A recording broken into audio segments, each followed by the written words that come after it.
Please be ready. 1 minute to go.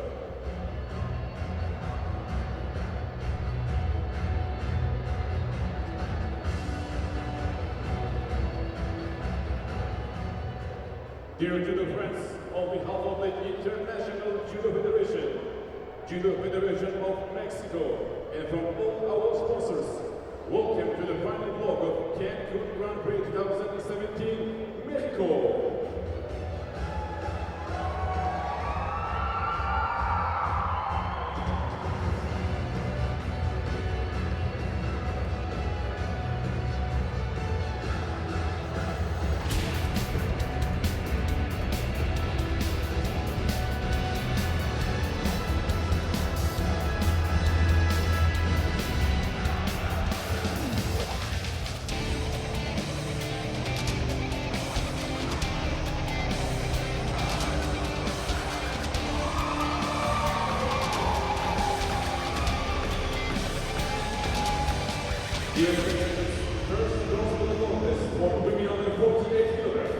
Welcome to the opening day of competition of the Cancun Grand Prix. The city of Cancun on the northeast coast of the Yucatan Peninsula has become one of the most important tourist destinations in Mexico and lies just north of Mexico's Caribbean coast resort band known as the Riviera Maya.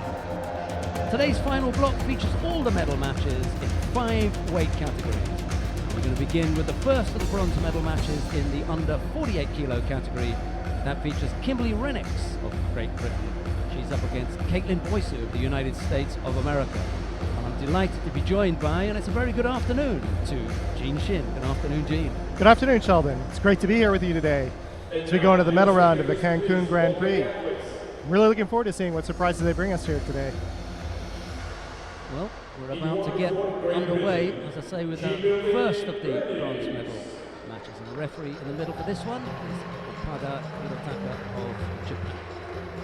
He's going to be taking control of the first of this afternoon's matches. 5 weight categories, as I say. Sit back and enjoy all the action.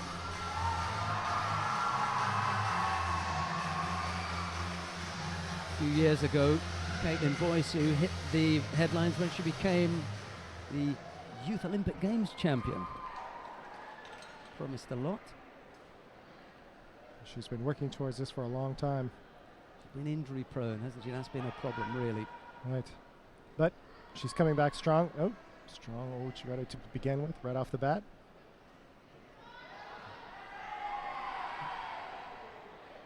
Caitlin really drives.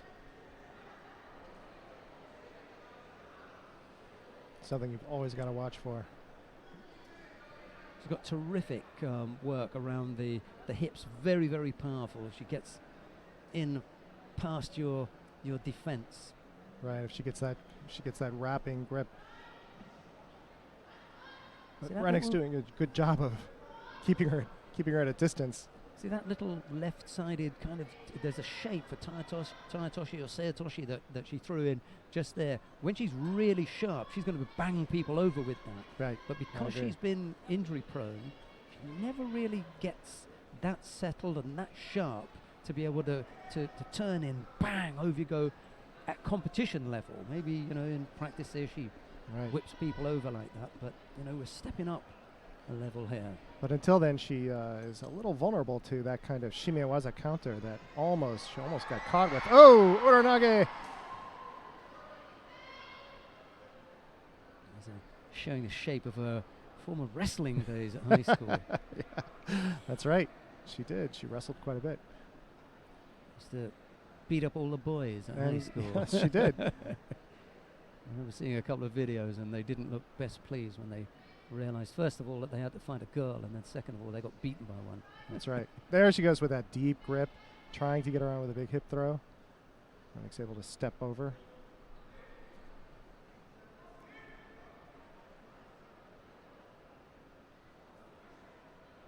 I can't remember any competitor ever having fought in 3 world championships within a 12-month period. Caitlin did. She fought in the Cadet World Championships, the Junior World Championships, and the Senior World Championships, all within a 12-month period. That's a busy schedule. Yeah. just can't get the left hip past. And she Rennick, might have. yeah. You know, she's so focused on going forward, she missed an opportunity to go back that way, backwards in that one. Right.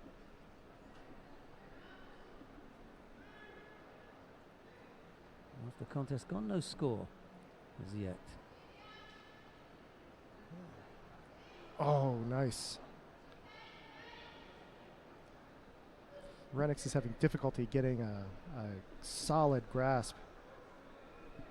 See, that time the top half was a little bit better, but she failed to get the left leg across. That's true.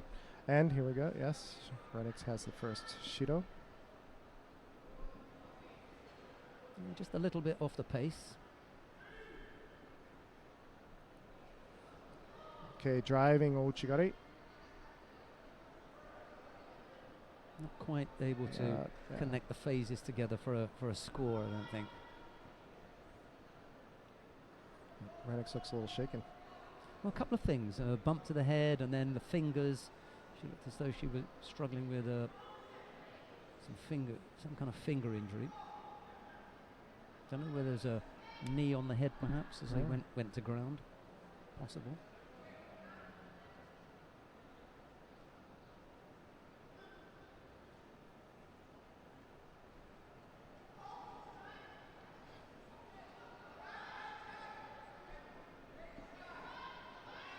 Spoke earlier on about a degree of untidiness. That can be eradicated with regular high-level competition. You get sharp, and at the moment, she's not as sharp as she would like to be. I'm talking about Boysu. They're busy, good strength. Fitness is good. There's just that sharpness that is missing at the moment. Needs matches like this. Several. But not just matches. Oh, nice. See, driving, coming through. She finished off on the ground earlier. Up. May be able to do it again here. Yeah. Is Renix going to be able to wrench her off? Nope. Talk it up. Oh, because she's locked her. Yeah. But that should be also coming again. Second score went on the board for the Osai Komi. This time it looks a lot better. Yes. Unfortunate for Kimberly Renix here. Really never got into it. Didn't threaten the American, and all right. Yeah, she can be happy with that. Absolute mirror image of her mum. That's her mum's face.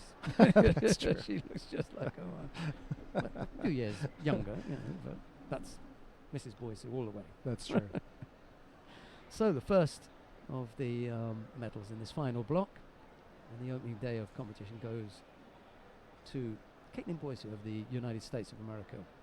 A fifth place finish for Kimberly Renix of Great Britain, and maybe when she steps away from this and looks at the points that she'll get for a fifth place finish, it won't feel as bad. You never feel good losing out, but every little bit helps. And these kinds of experiences, of course, give you a rich wealth of material. She's not happy. No, she's not happy. There's definitely something that's ailing her. Yeah.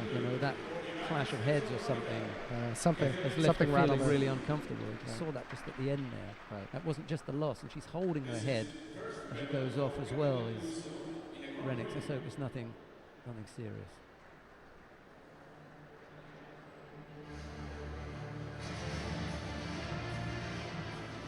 She's a very focused fighter, isn't she?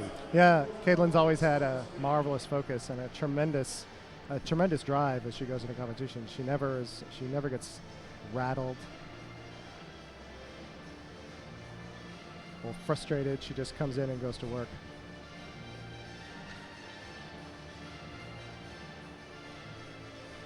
But I agree with you about the untidiness, and I would add that that's something that she'll need to focus on in her matches, but also just in her training, and really working on developing sharp waza in her training, because you'll play the way you train.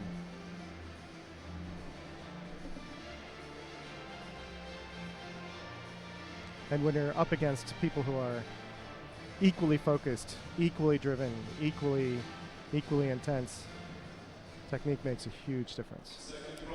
We come now to the second of the bronze medal contest in the under 48 kilo category. Larissa Pimenta of Brazil faces Chernovitsky Eva of Hungary, with Pimenta in the white judogi, Chernovitsky in blue.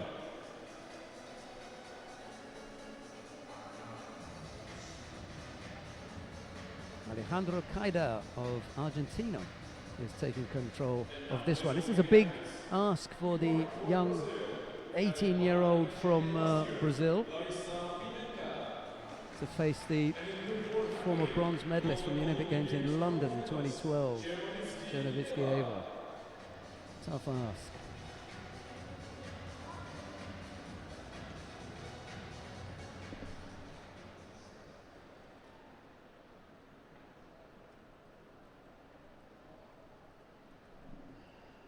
So something some of our listeners might not know, we were talking about yesterday, is that Hungary is one of the only countries in Europe where you say the last name, you say the family name first. Yeah, it's there are a couple that can do it or do it from time to time, and everything, but in Hungary it's absolutely the done thing. You know, they wouldn't dream of using given name. Oh, nice. Good score. Nice. From Pimenta. Right off the bat. Saying, you know, that it's going to be a tough one for the 18-year-old, but she gets on the scoreboard first. She came out ready. She came out ready. Let's see if she can sustain it. Pimenta made the headlines just recently on social media when she won, I think it was the Pan American Junior Championships or Cadet Championships or something, and her opponent had damaged an arm and couldn't tie a belt, and she went over and tied the belt for her. Oh, nice gesture. 7,000 likes for the photograph. Apparently, I'm not, you know, that up on those social media sites. That was the story anyway. There she goes again. Coming in. Ooh, that was yeah, she's done it again. You see. Yeah, I saw it. You know, you use that to keep your opponent off, you're going to get penalized. And the first one now, of course, the rule is that the first time you touch the leg, it's a Shido. Yeah. So it's not an immediate. Let's see. But she didn't get called for it. She didn't get called. You see, Chernovitsky could reasonably apply or make some attempt at some kind of leg technique, even though she's standing up. Right. Because Chernovitsky's not in Newaza. Nope.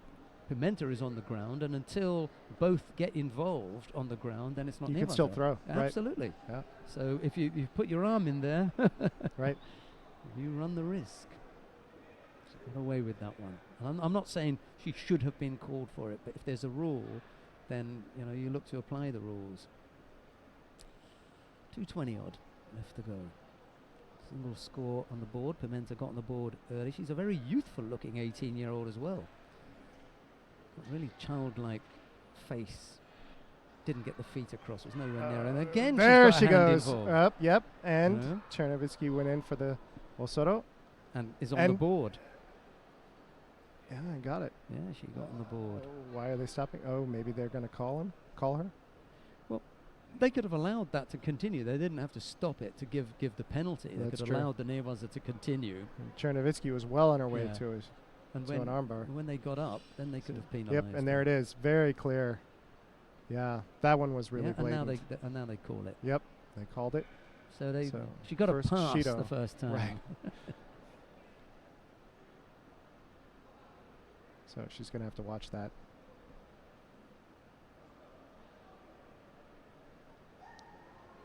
Nice. Oh, almost. Well, Pimenta may have gotten out early, but Chernovitsky is really catching up.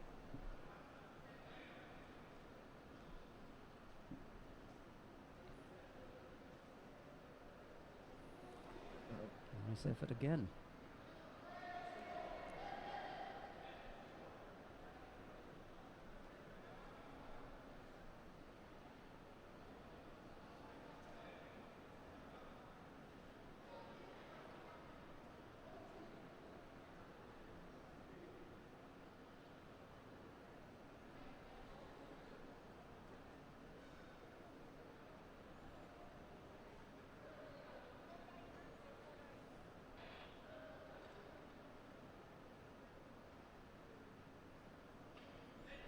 Pimenta really working to step in.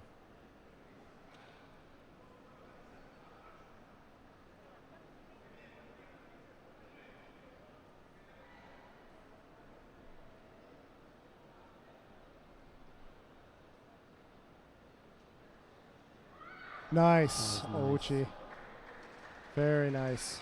Yeah, this isn't the, the above angle doesn't give you the flat on the back. No, but it did show shot, how yeah. Chernovitsky Nice was getting caught. Pimenta to step in, was really using the draw, getting her to step in and then taking advantage of it to do a nice Kouchigari. Yeah, a little stumble at the beginning from Chernovitsky. She got caught. Nice and sharp from Pimenta, but tidied things up, came back nice and strong. Good finish at the end. And so that's a good point. You know, she, even though she was behind, it shows her composure. She kept her head. She played that's very clean. Now that's clean judo, very clean.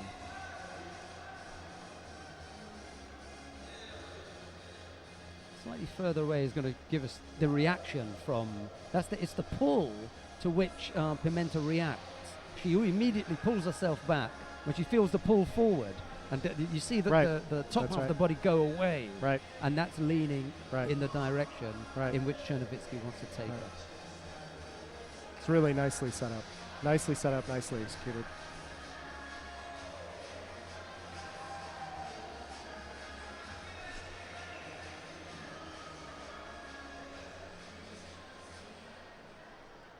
Well, we come now to the final of the under 48 kilo category. Gabriela Chibana of Brazil faces Edna Carrillo of Mexico. It's Chibana in the white judogi, Carrillo in blue. So this, I think, is going to be a good match.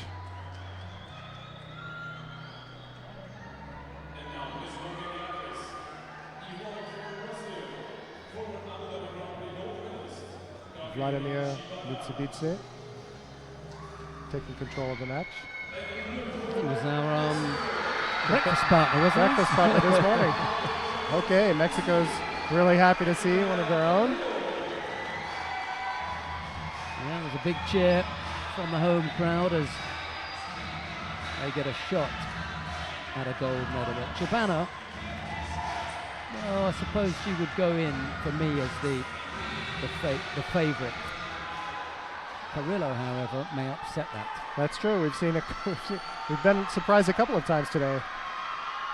Well, it'll all unfold in the next few minutes.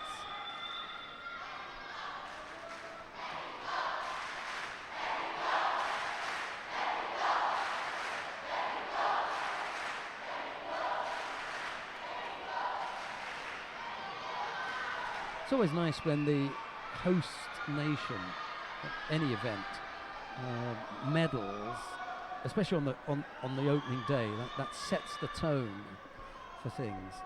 This is a good chance. They've got a good chance here.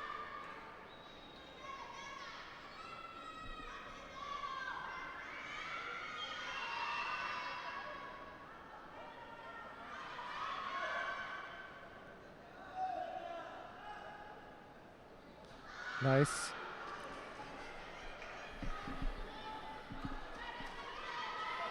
So I think they're still testing each other out a bit here.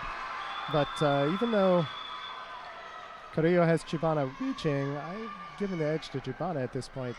She's doing a bit more to dictate the pace and the tenor of the exchange.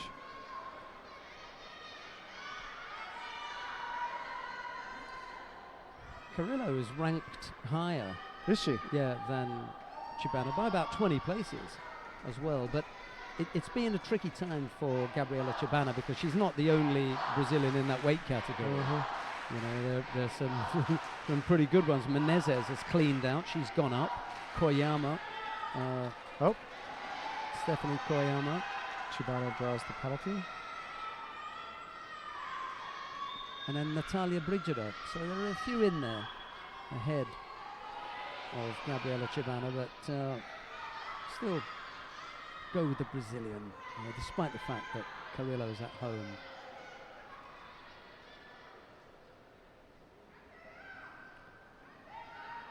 Okay. Carrillo's really working. Yep.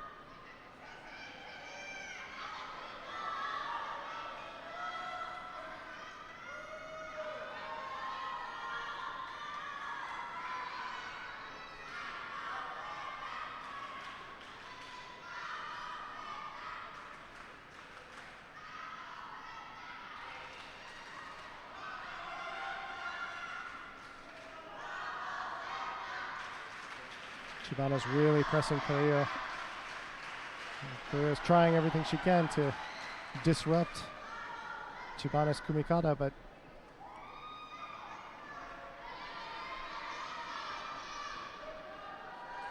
not having a lot of success.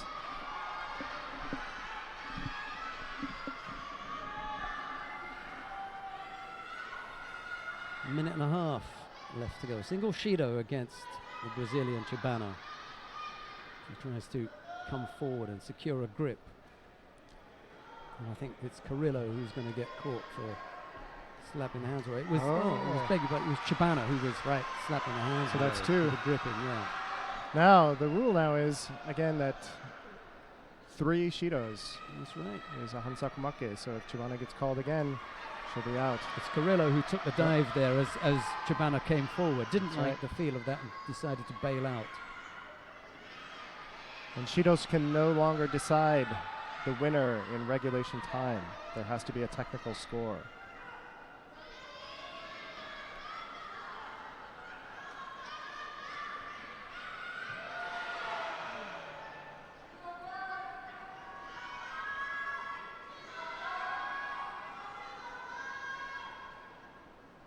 Well, even though Chibana's dictating more of the kumikata, Carrillo's the one who's really pressing the attack, although she hasn't had a really good grip from which to press. This is a difficult match to call at this point. Again, she just slapped away. She's Yeah. got to be very, very careful. Oh, here we go. Nice. Finally got a grip and got her to move a bit. That was a serious attack.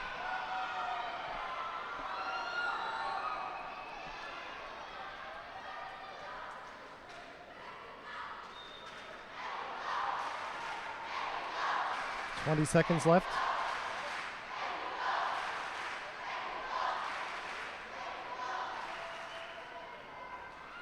Carrillo really stepping up the pace. Oh, almost caught. It turned out.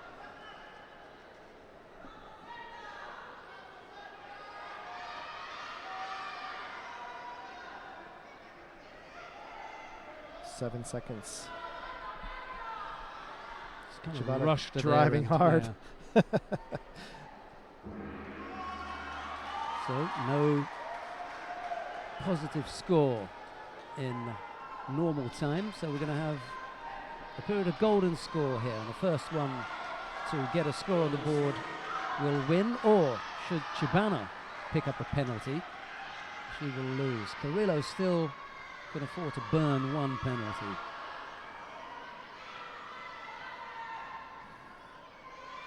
Didn't quite get far enough across there. No. Not in the best position.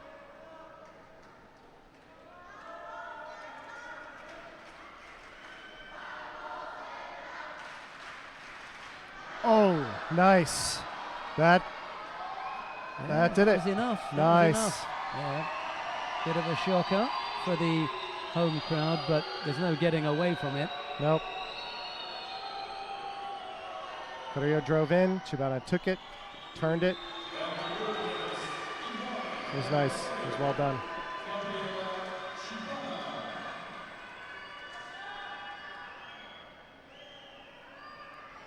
It's the risk. The golden score. You have to push hard, and yet the thing that you have to do is the thing that can be used against you. Nice. Yeah, good turn. Felt that coming. Turn.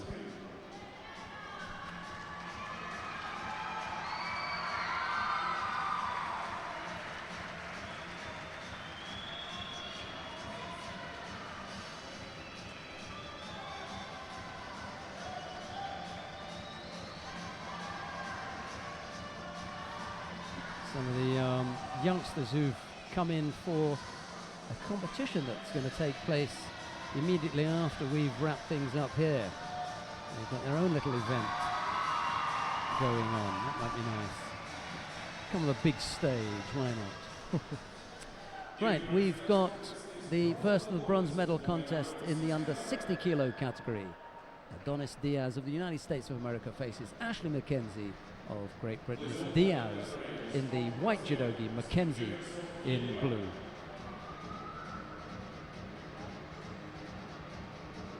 Both of these guys fought really hard earlier today. It'll be good to see what they do now. Jefferson Vieira of Brazil is the referee taking control of this one.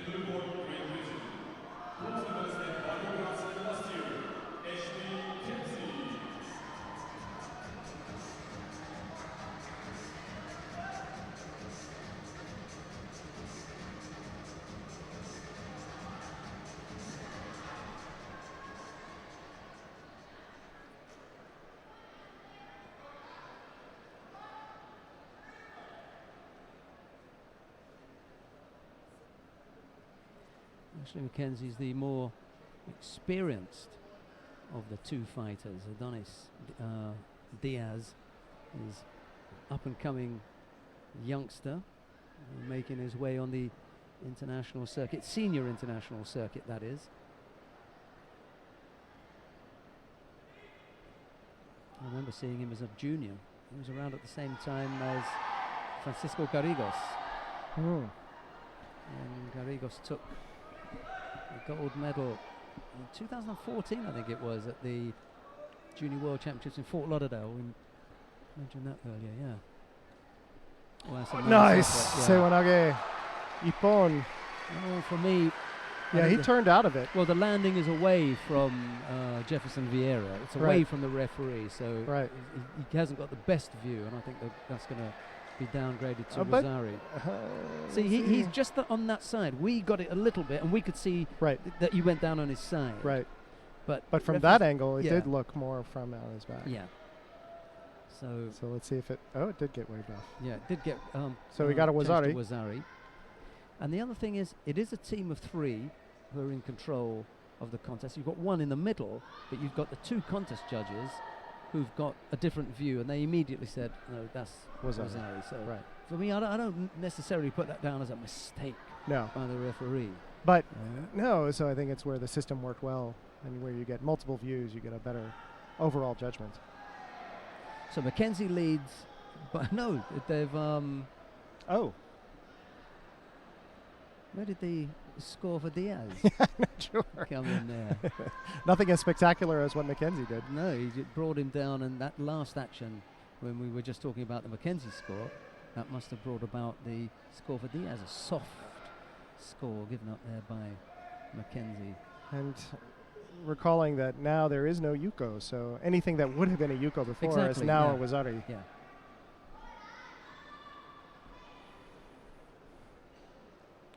Oh, there it was. Yeah. Wasn't as soft as I thought, actually. It was a pretty good one. Well, it's good enough to bring him the tying score. Now, Diaz a little bit speculatively tried that Murata Seanagi. It really wasn't there. Ended up just going to his knees, and again they're a little bit over ambitious with the Yoko Tomoenagi. Ended up being blocked fairly easily, and he's in fact picked up the penalty for a false attack. Right. Another good point about that immediate correction was that it didn't slow down the match at all. Not at all. It was just an immediate correction. They went on. No big review or change of mind or anything. Nope. Gathering in the middle. Yeah. Well, that used to be awful, didn't it? Right. Conference in the middle. It took forever. Players standing around. I lost contact with the hands there, actually. Still managed to come up with a score. Incredible. Really looked as though that was done and dusted. It didn't lost that effort, but just with the holding on to the sleeve. Ooh. Yeah, you just enough to drive him, right?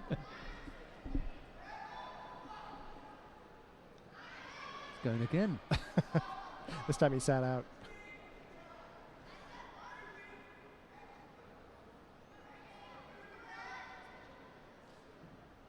Diaz working to get Shimiwaza. Get out of there. Just make sure Alright. you're tight on the arm. Yeah, Yeah. he didn't move because he No. knew his arm was Right. secured. So he's going for the Yeah. Jujigatame. Right. I always like to see a fighter getting out of that situation. You never know. But Diaz felt confident enough to deal with it.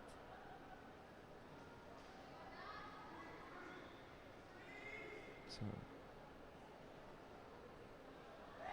nice. That is Nippon. even. That's good. No, Oh!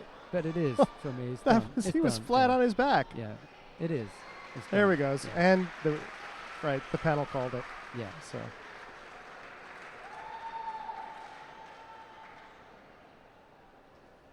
nice finish. Well, as I said right from the beginning, Mackenzie's was the fighter with the greater experience, so it was for Diaz to try and unsettle him and come up with something. He didn't look out of his depth or anything. That was the right level for him to be fighting at, Diaz. But it wasn't man versus boy. No. It wasn't an embarrassment. No. Just had the edge on him, and he came up with a couple of scores. And He was in the match, yeah, but Mackenzie clearly had Yeah. control and was clearly able to drive it where he wanted it to go. so Mackenzie gets on the highlights reel. Good job for Diaz. Bang. Good hard fight. Yeah. See, now Diaz tells you what he thinks of it. He hasn't moved. He knows that's Ippon. Right. He can But feel it. but he's staying in. But he's doing the smart thing, which is to stay in the Osagomi position. Yeah, Mackenzie's doing the right I'm sorry, thing, yeah. Mackenzie. Yeah, Right. hang in there, and just in case it gets called Wazari, which it did. But you're right. Diaz knew. Which it was. But Diaz showed. Diaz that, knew. yeah. Right. Right, Mackenzie takes the first of the bronze medals. We've got a second bronze medal contest coming up now. That features Jori Verstraeten of Belgium. He's up against Daniel Ben David of Israel. It'll be Verstraeten in the white judogi, Ben David in blue. The next bronze medal contest will be number 60 kilograms. Two youngsters making their way up the world ranking list, 96 and 49, so they've got a long climb up that slippery slope. Nice judo, both fighters, by the way.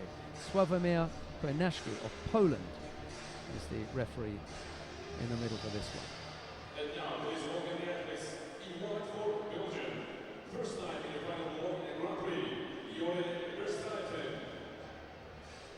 And in blue for Israel, number 49 at the World Judo ranking, Daniel Ben David. It's been a good showing for the Israeli men, hasn't it? Daniel Ben David making himself, getting himself into a medal position, and the other two Israelis fighting today, Tal Flicker and Baruch Shmailov, are both in medal positions. That's right.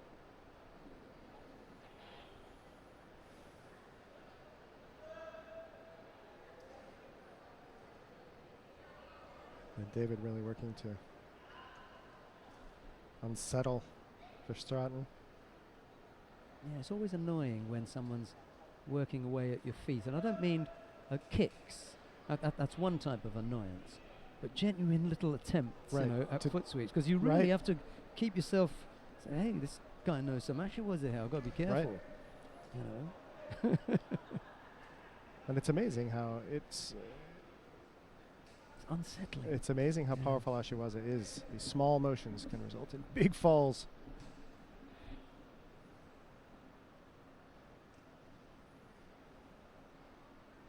Nice. Nice attack by Ben David, but a nice response by He Verstraeten. almost caught him, didn't he? Verstraeten stepped over that and almost came up with his own effort there.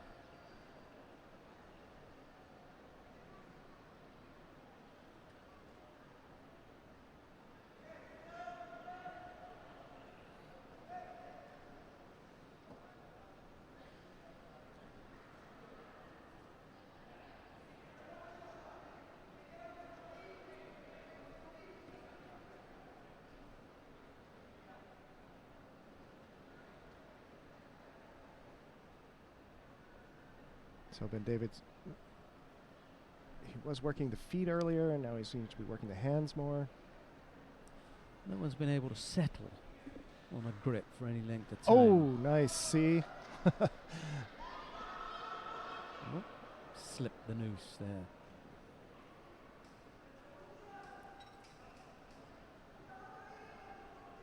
But that kind of thing, that just Sasai Hisagoroma kind of action really caught him.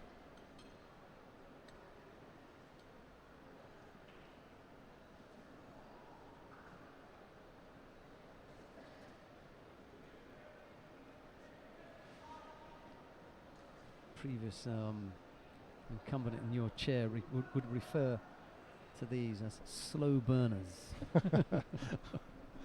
This kind of match. Yeah. Because I mean, it's edgy. Because anything could happen at any time. Yes. I see that. The heat is there. Yeah. Oh, see? Yeah, he likes his actually, wasn't it? Both have had a go. They both had a go.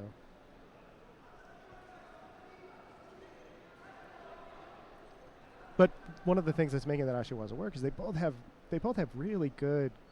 They'll get a grip for a moment up on the collar and get some really good kozushi, and at just that moment they'll hit some Ashiwaza, and so it's this constant low level threat. Penalty free at the moment, no intervention at all, because both fighters have been nice and busy and they've been tidy. This is what going back to Caitlin Boyce, who should probably have picked up 2 penalties by now, just through, you know, lack of attention to detail. But these boys are on it. You know, they know the tempo of the contest, no gripping infringement, no one has stepped out the area, and they've both been really working hard here. And they're not trying to launch attacks before they have a solid basis, and they're constantly working for that solid basis.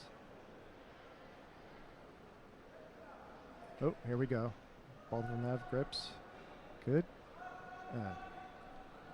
And Ben David trying to come in. Oh! See, Ben David tried to come in, Verstraeten comes back with a little coach. That's right. I'm just using this to illustrate to people at home, you know, there's no need for the referee to get involved here. No. Just sitting back and say, hey, go for it, guys. Yeah, As long as you keep working, I'm just going to leave it up to you. So we are getting down to the last 20 seconds. No score and no penalties. No penalties. Both still burning away.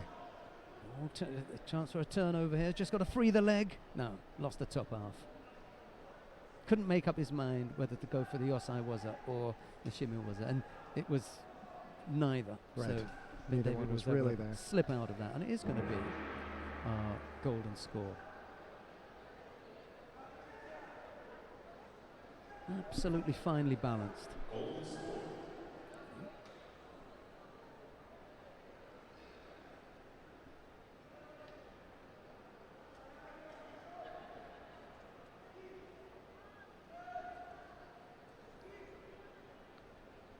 Koichi answered by little another Koichi.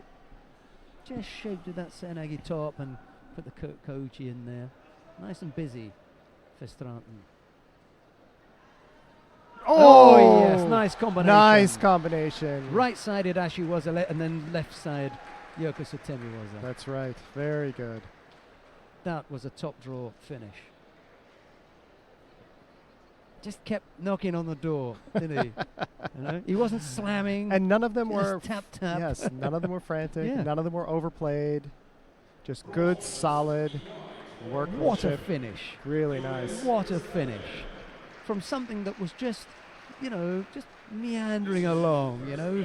We weren't on the edge of our seats here, but it was just something to look at. Keep your attention here. Something's going to happen, you know, and then all of a sudden, bam. That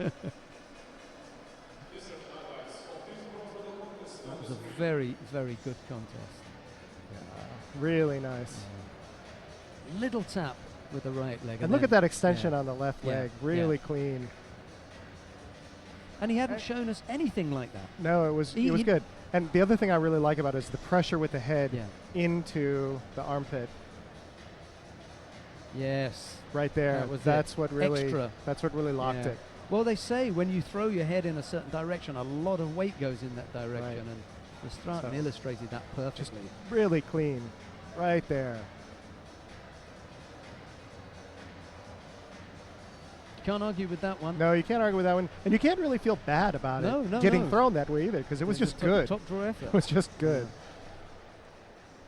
Well, we mentioned Francisco Garrigos a moment ago, and now here he is.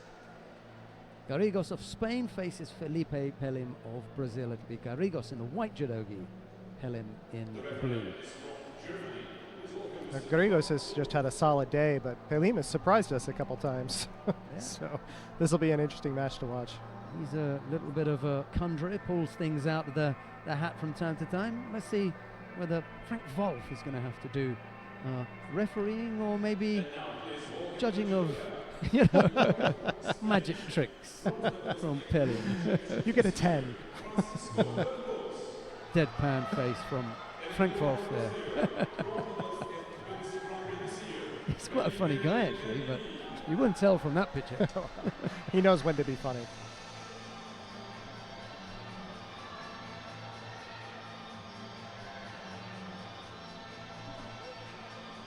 Garrigos in the white judogi.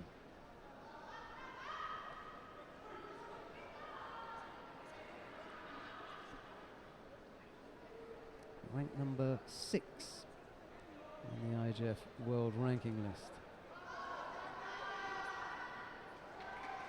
Pelim is a little bit further down at 23. The top Brazilian actually is Eric Takabataki, who's the world number 3. He's not here. Pelim is deputizing for him and doing a good job as well. Doing a fine job. In the final. Oh, that was it though. I wish we could have seen the other side of that. Too sharp. I don't think Pelim's too happy about No, that's kind of a surprise. I don't think Pelim was quite ready for that.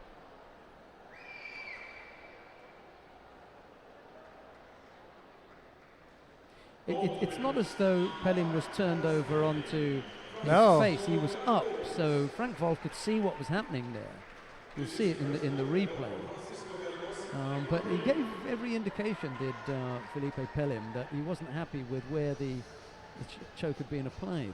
No, yeah, it looked like he was. We'll see. Normally they ask. A little displeased by Let's that. have a look at the finish. Okay, I'll have some Newaza then. Oh, he does apply. Pretty. Nothing Oh. wrong with that. Harakajime. Yeah, Yeah, that's very clear. absolutely. Can't- Perfect. Can't complain about that. When last did you see that old Harakajime. style? Yeah, Right. terrific, eh? Yeah, really good. And that's the worst. That's the worst. That you So get that one looked like it was completely across Up. the trachea. So perfect. Yeah, Yeah. you've got to tap out. you Of got to there. tap out. And the worst feeling really is to have your opponent's forearm into your Adam's apple. That's nasty. Yeah. It's really So horrible. And no wonder he was unhappy. yeah, I think he might have gotten clipped in the lip on the way down, or in as In the Garrigos process of was getting coming it in. underneath. Yeah. Oh, yeah, okay, yeah, he did a little bit of He a did pry him up a rub bit there. Yeah. But Wolf's in a perfect position it to is see it. right, and those Yeah. double hooks in. You know, Look at there's that. just nowhere Yeah. Pelim was going to go. Right. Garrigos, it is.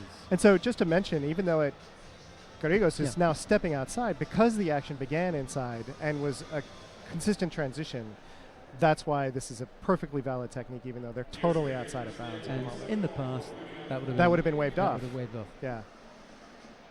Right, we come now to the awarding ceremony for the women in the under 48 kilo category. The fighters are lined up down at the far end of the competition hall. Let's go down there and have a look at the medal winners. Chernevitskieva of Hungary receiving her bronze medal from Marius Visa, the president of the International Judo Federation. Caitlin Boysu, not for the first time. And we're shaking hands with Marius Visa, and a big chair goes up for the silver medalist, Edna Carrillo of Mexico. But the gold medal goes to Gabriela Chibana of Brazil, sporting a new haircut. Shave the That's the sharp. sides, yeah.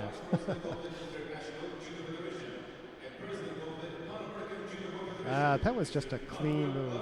That was just nice. Bang. See, you want to go over on that side, you know, both sides, you run the risk of exposing that side of your body. That's right. I've And seen that quite Chibana a was lot now, on you the way know. down as Korea was Yeah. moving in. Yeah. So she just, very good timing. Mr. Visa looks nice and relaxed today. He was having a chat with Chernovitsky-Eva and a laugh and a joke. Probably asking her how she was going to spend her prize money.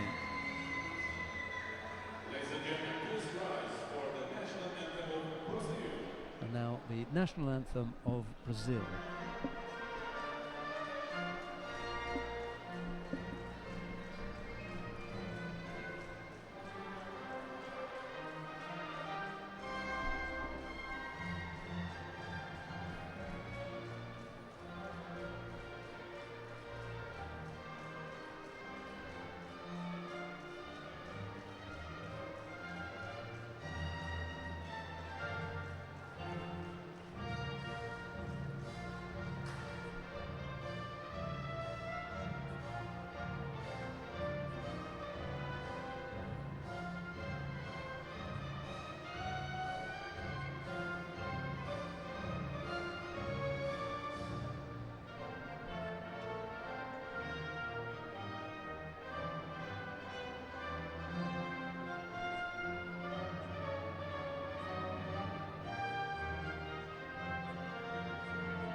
Well, congratulations to all of them.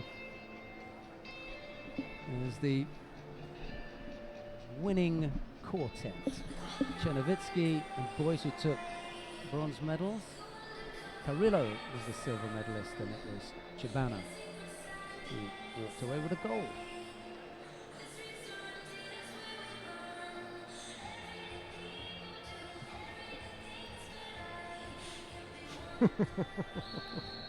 That's a great picture. Yeah. That's really great.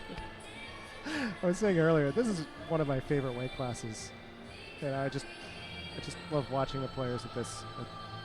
This way. They're just always so fast. And Right, we come to the first of the bronze medal contests in the under 52 kilo category. Anja Stanger of Slovenia faces Odette Giuffrida of Italy. Stanger in the white judogi, Giuffrida in blue. The referee in the middle for this one, Alvarado Garcia of Mexico, who's never had such a big chair. yay for the ref! Another Mexican involved in a medal match, but this time only as far as the refereeing is concerned. There's a look at Odette Giuffrida, silver medalist in the Olympic Games in Rio. She looks ready. About a year ago, yeah. Prepared. And Anja Stanger. Well, she's the one who's going to have the big task on her hands, I think. That's true. Here we go.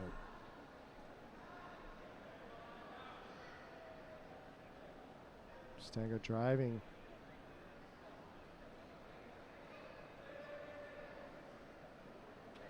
Oh, chance for the shimmy, was it? But not there.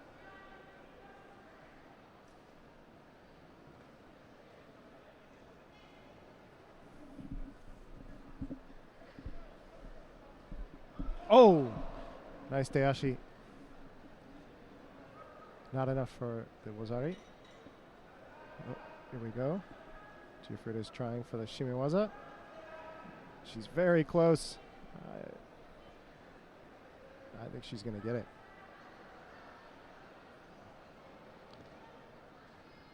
Oh, oh, I can't believe it. She fought that one off, didn't she? She's still in it. She hasn't quite got out of it yet. Oh. Man.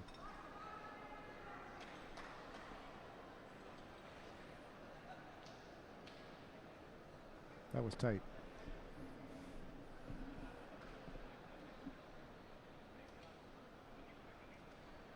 First time that these two have gone head to head, Stanger and Giuffrida. Ever. Yeah.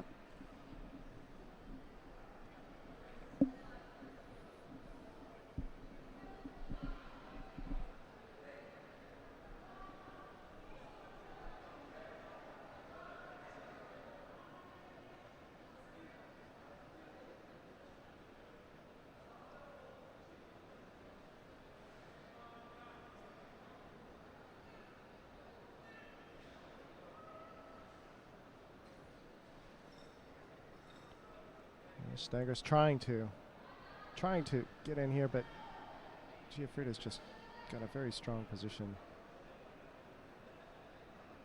Just thinking that the Italians have had a little bit of success at under 52 kilos in recent times. We mentioned that Giuffrida won the silver medal in Rio, losing out to Mylinda Kelmendi from Kosovo. But there was a bronze medal 4 years earlier in London for Rosalba Fortuniti of Italy at 52 kilos as well. So they've had a little bit of success at that weight. Stanger trying to take advantage of an opportunity. Newaza really working to try and get in there.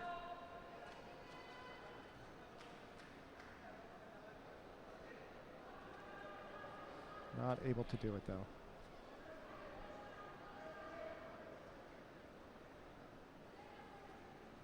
So just remarkable composure coming back from that initial shimewaza.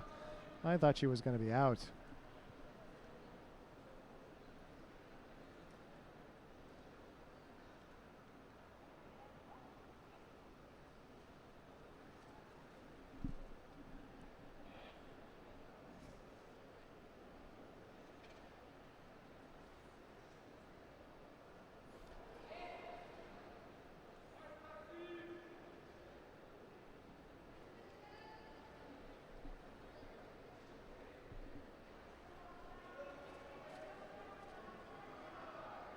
They both had a go on the ground, haven't they? Yep. Giuffrida looked as though she was going to put it on Stanger a moment ago, and then Stanger had a little bit of a go. Neither were able to secure a submission, however. 30-odd seconds left to go. And again, like that other match, they're both working, they're both trying to consistently trying to set things up, so no penalties, even though there's no score.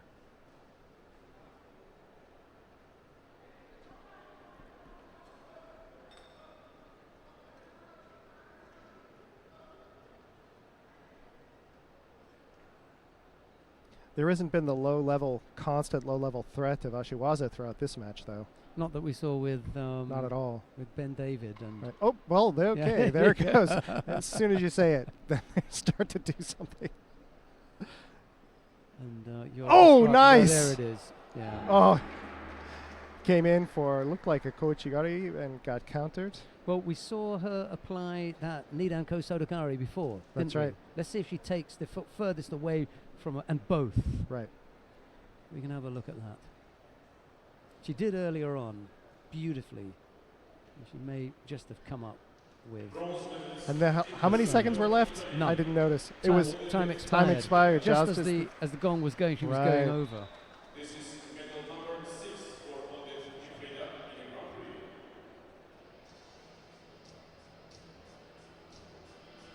Kind of like, well, at least that's okay. out of the way. I've done that one. No big celebration or anything. Well, after taking a silver at Rio, this is. Oh no, it's inside and just one. Yep. But Just I think between. right. Yeah, But I it's think at the Stanger rear. was definitely. Yeah. Yeah. It was. She was going over anyhow. Right. So I thought Stanger at first was going for Koichi, but I think she was more coming from side up. Yeah, she was trying some hip technique instead. And yeah, she was bending away and she was just off. So there maybe was a little bit of inexperience, or where in the last second, instead of throwing that in the last second, it would have been more strategic to let the clock run, get into golden score, not rush yourself. Just one last roll of the dice, probably. That was Stanger's thinking, and didn't work out. Nope. We come to the second of the bronze medal contest. Tina Sikic of Croatia faces Angelica Delgado of the United States of America. It's Sikic in the white judogi, Delgado in blue. The referee is from Korea. Please welcome Miss Hyun Suk-hee is the referee in the middle. From South Korea. We had a chat with her this morning. We did. Very pleasant. Herself, She's very quite a successful competitor in her time. Yeah. Olympic and world medals. And so when she's on the mat, she definitely knows what she's looking at. Yeah. Been there, done that. Got several T-shirts.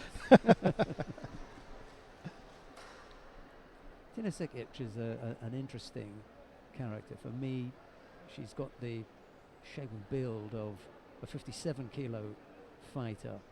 Has just allowed herself to be absolutely as trim as possible. Not an ounce of extra weight on her. And she makes 52 kilos. I don't know how.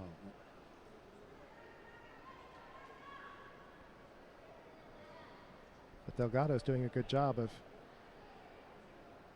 meeting all that power. Well, now would be a good time for Sikic to be able to employ it, because She's in a good position. she's had the weigh in. Yep. Oh, nice! Yeah, good score. Another player in the wrong place. In the wrong place. On the wrong side. Just trying, I've got to get that, I've got to get that. And, not quite pulling it off and then getting caught. But it didn't end the match, so. Yeah, there's plenty of time. Yeah, so she has time to come back in. So, right. But, man, oh. That's about as close as you can get. Yep. So now she's definitely coming in and really trying to. Sikic is really trying to command that upper body grip. Yeah, she's decided it's all-out attack. I'm not getting in that side bent over position again. Yeah. This was Hyun's weight category as well. The referee fought it. Oh. Under 52 kilos. He's put on a little bit weight since then, but well, sorry about that. Not a lot. Yep. It's too late. It's out now. I'm sorry. Can't take Haven't it we back. all? Yeah, can't take it back. 2:20 odd left to go. Delgado picked up the single Shido, but she leads by Wazari. Jean. So let's see if Sikic is going to be able to really capitalize on this kind of strong upper body attack that she's launching. Well, there's plenty of time left on the clock. There's more than half the contest still to come. She's aggressive enough. And of course, they're both in top condition. Yeah. But Sikic is definitely not going to let her get into that sort of equivalent position again.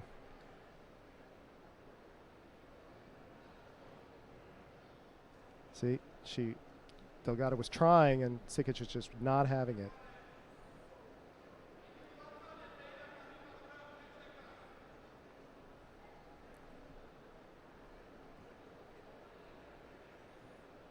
So this is quite a showing for Delgado to, be ahead and to nice attempt to get into Sewanage right off the grip.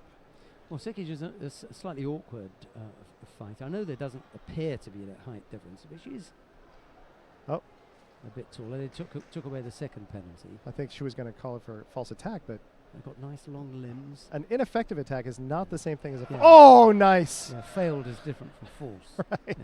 Yeah. Very close. Trying for Shimiwaza. Delgado is in the top 10 in the world. He's number 10. So really good. And number 1 seed here as well. Right. So You'd expect her to be out there. Sikic is the one, I think, who's putting in a good effort. Hasn't been blown away yet. No. So all that power, right? Nice. Almost caught. So nice variety of technique. That last one was an Ashigoroba, and this one was more like an Osoro.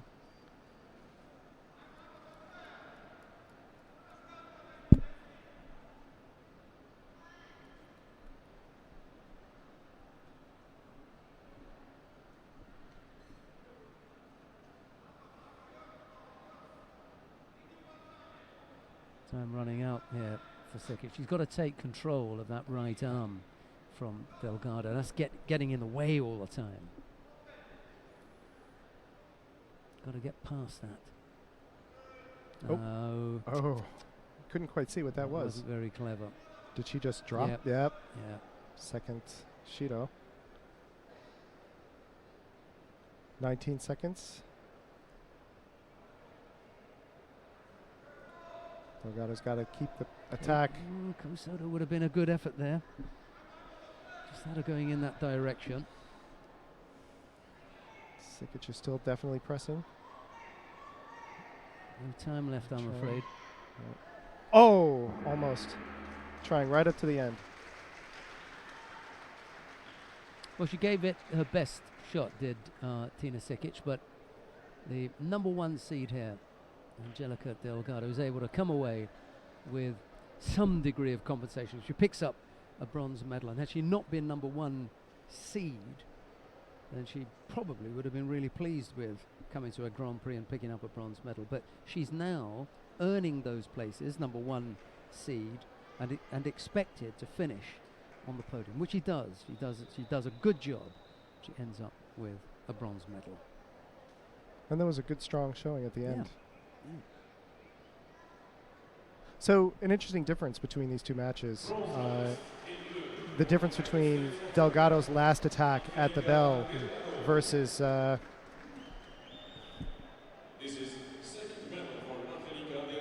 Stanger's last attack at the bell in the previous match. This one was a continual drive and completely in control, whereas Stanger's was one which actually gave up the match because it was just ill-timed. Yep. There are a few of the highlights, including where Sikic. Oh, that was the previous contest. What are you looking at here where the feet get tied up? That's Nice. a bit better, yeah. That was so close to Yvonne. Now, if she'd been on her head, that would have been bridging. Just on the shoulder. She's Yeah, bridging off the yeah. shoulder, which is fine. You can do that. Yeah. It doesn't mean that, right? But she was definitely.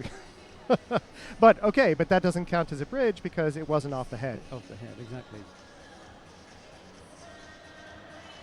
which would have been immediate Hansakomake or Ippon, right?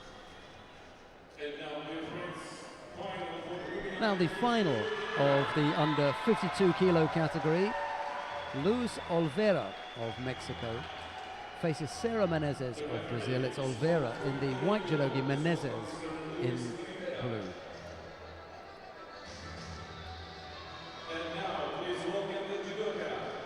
Luis Rivera is the referee in the middle for this one.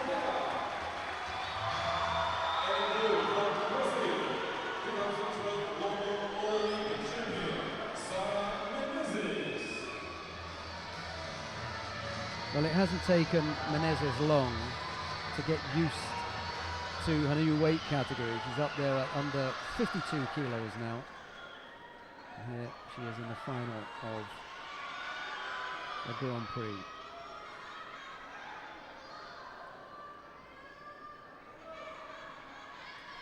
No need to worry about cutting weight for 48 kilos any longer. And that can give a player so much extra energy, not having to do that. And even though the conventional wisdom is that you're giving up strength or size, just being able to play at a weight that's more natural for you a tremendous boost.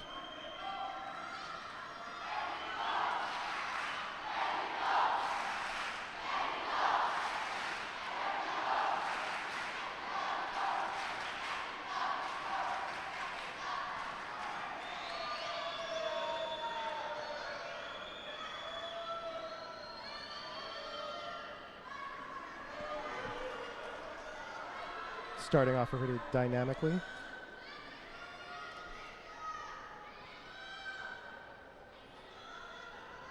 Menez is really pushing.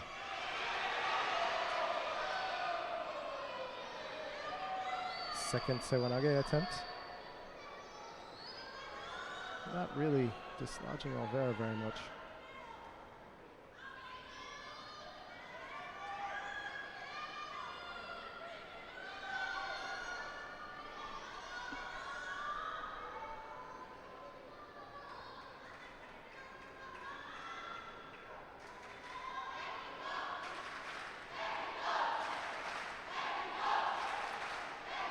Menezes has 15 IJF World Tour medals.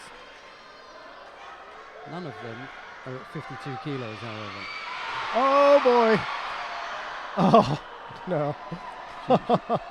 Well, does she bring her down onto her back, or does she bring her down onto her own leg? On her own leg. Her back never touched the ground. Yeah. But and they've cancelled it now. Yeah. He gave the score, but then they had to cancel it. Right. Back never touched the mat. Back never touched the mat. But I don't think he was able to see that from where he was. Oh, we'll give him the benefit of the doubt then. Right. Menezes moved up at the beginning of the year and has so far fought in Paris, Baku, Ekaterinburg, and now in Cancun. And she will medal here today because she's in the final. The colour of the medal is something else, but she will pick up the first IJF Judo World Tour at under 52 kilos today. But Olvera's certainly giving her a run. Yeah, needs to come up with something on the way down. Right. But it was a little pre-planned, that Koichi on the way down. So Menezes has been trying to hit the Sewanage. Olvera's been trying to hit the Uchimata. Neither one is really dislodging the other.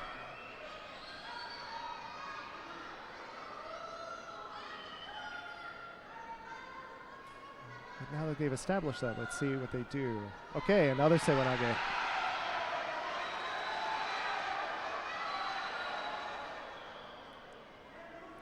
Menezes, I think, got clocked a little bit there.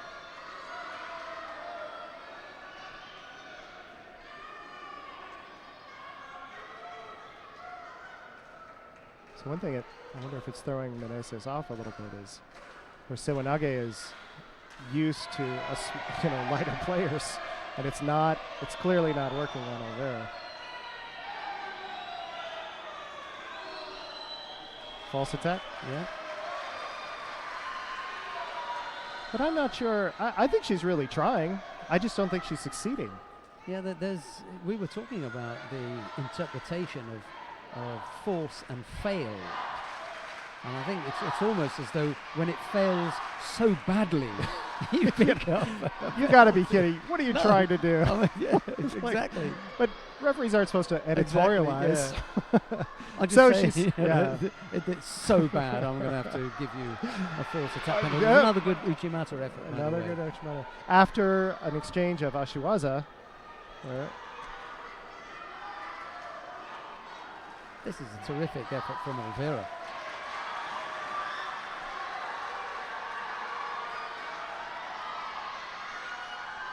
How many times have Mexico and Brazil played each other in these rounds, in this medal rounds already? Okay, trying something different, but still not. Keep going. Not really. Menezes has got 2 penalties here. She's in some trouble.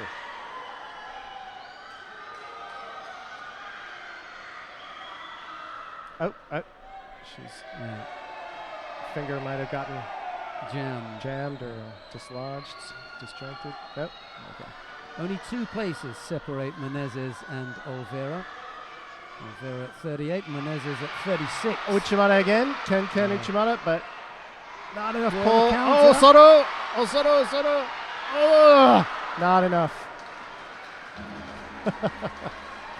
Okay, golden score. What a little battle this is turning out to be. Crowd trying to get behind Oliveira now.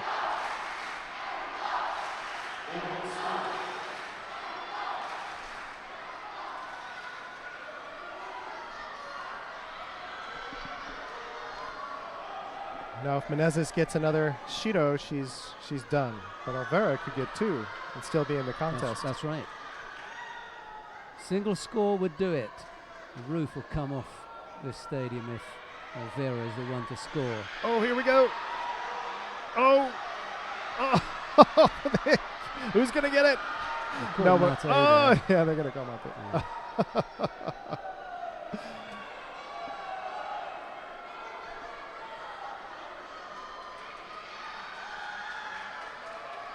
Strong little fighter, Oliveira. Menezes hasn't been able to catch her yet. Got into some good positions. Hasn't been able to throw the Mexican, and really Oliveira has looked the more likely to throw. Her Seanagi, I agree, isn't doing it. No. Oh, another penalty? Nope. I don't think so. No. Yeah, Oliveira's Uchimata attempts and Osotogari attempts were definitely, oh, nice Ouchigari. She's attacking, but they look desperate. Yeah. And I'm not sure that was enough of a clean transition from Tachiwaza to Newaza. Yep, it was good enough. No call. Oliveira's got to come back with something now because Menezes is at least trying a few things. Right. She switched it up. Another Sewanage, but almost over onto her front. But she stood up right away. Yeah. She knew that if she stayed down, that would have been called. But, and then in the process of standing up, nearly got caught.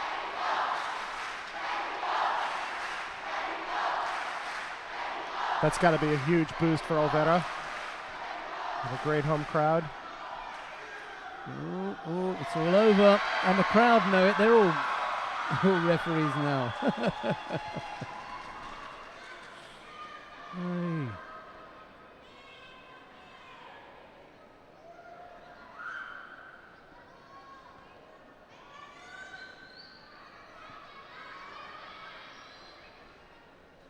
Yeah, they were just false attack. They were just too untidy, and there were too many of them. There were too many untidy attacks. And after a while, this is what we were talking about last night. This becomes a tactical ploy in order to demonstrate to the referee that you're the busiest. No, you're the busiest at trying to make your opponent look passive. Yeah. Your attacks have got to be strong enough to be genuine attempts to throw your opponent and not to influence the referee into saying, I'm busy. Now, I think that initially they did start out as genuine attacks. I think that Menezes was really trying in the beginning, but she hung on to an ineffective strategy, and eventually it became something that the referee felt he had to penalize. And he was aware of. He said, hang on a minute, I've seen 2, 3, or 4 different shapes, all with the same intent. Well, now, okay, but this always troubles me. I mean, you know, is Menezes trying to influence the referee, or is she just stuck in something that, you know, she's trying it, but she can't keep trying it again, you know? So I don't disagree with the ref's call too much, but at the same time, I don't know that Menezes wasn't really trying to attack. I think she was stuck. I think, just as Jean has just said, I think Menezes was attacking, but I think she was also happy if the attacks failed just to look busy. And this is what we were talking about last night. This is that value of judo. That I can get behind. I agree with that. You know, she knows it's a tactic that can lead to success as long as she looks busy. Right. That's not, you know, and that's not genuine, right? Right, sorry, we come to the awarding ceremony for the men in the under 60 kilo category. And the bronze medals are being presented now. Juri Verstraeten of Belgium picks up his bronze medal, as does Ashley Mackenzie of Great Britain. Silver medal goes to a slightly dejected-looking Felipe Pelin. Can understand that. He just had the Jimmy applied on him. The gold medal goes to Francisco Garrigos of Spain. It's an interesting question that we're talking about whether it's a false attack or a failed attack, and one or two, maybe that's not a tactic, but there's that pattern there that develops that to me suggests that she's perfectly happy just to keep up the attacks, stay safe. If they fail, okay, but I'm going to only do as much as I need to put in an attack. That's not enough. And I agree, and that's certainly a very valid interpretation. Now the national anthem of Spain.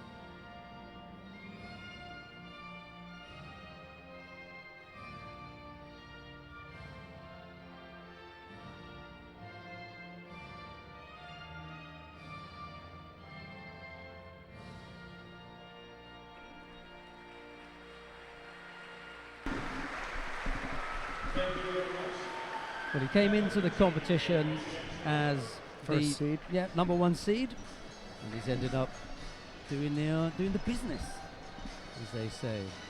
Doing the job. 4 fights, 3 Ippons and 1 Rosari. He managed to score in every one of his contests. Well done to him. No leaving it up to anyone else or no settling it on penalties. Did the job well, including a neatly executed Hadaka Jimmy on Felipe Pelin in the final. Very neat. Well, here's another chance for Mexico to medal. This time it's in the under 66 kilo category. The first of the bronze medal matches features Nabor Castillo of Mexico. He's up against Baruch Shmailov of Israel. It's Castillo in the white judogi, Shmailov in blue.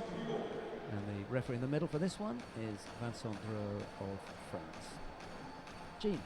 So I had a question, actually, something I noticed in the last 2 medal rounds.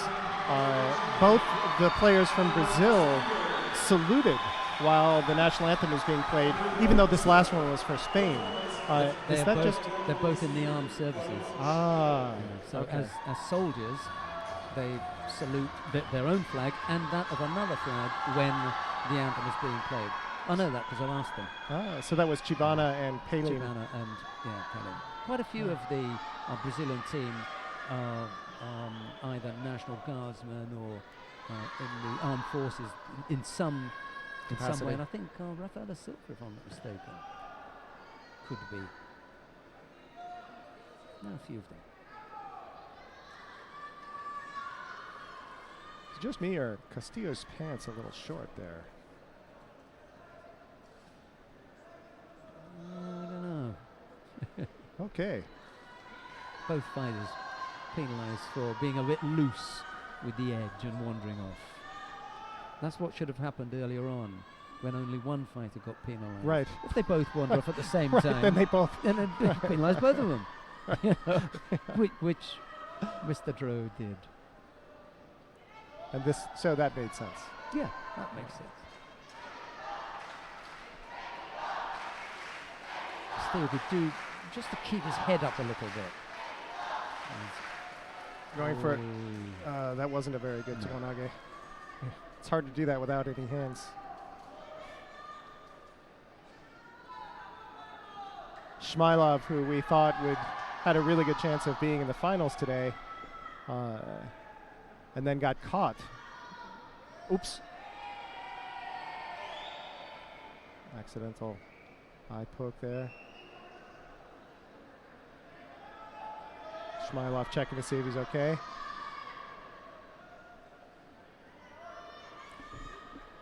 sportsmanship has been good today. We've seen a couple of occasions where things haven't worked out well, and on both occasions they've said, "Hey, sorry." Yep. Very good.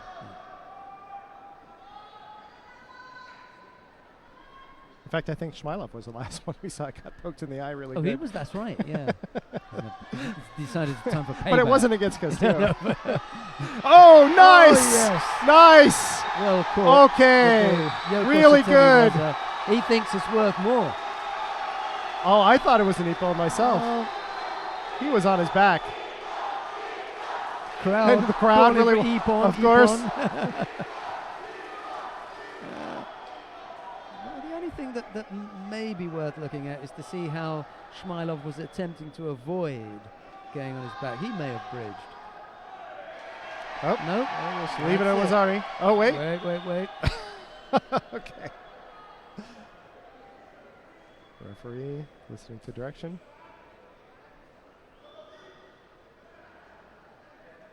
Yeah, Bridging. bridge. Yeah. So let's look at that. You know, but Shmylov shouldn't be that upset here, and the reason for that is he's not being given. He hasn't been thrown for Ippon. What's happened is the Wazari was given, but because he attempted to bridge, they say if you had not bridged, that would have been Ippon. So they want to give Ippon to Castillo for the effort. Shmylov, unfortunately, attempted a bridge. But that's the point of the penalty. If you bridge, it's because you would have been thrown for an Ippon anyway. But I don't agree. He was just rolling. His head, I don't think, even hit the ground. We're going to have to look at an angle where, there's a time when his back is bent, and he's got the bridge shape, and he's. But on he's his head. never. I don't know that he is on his head.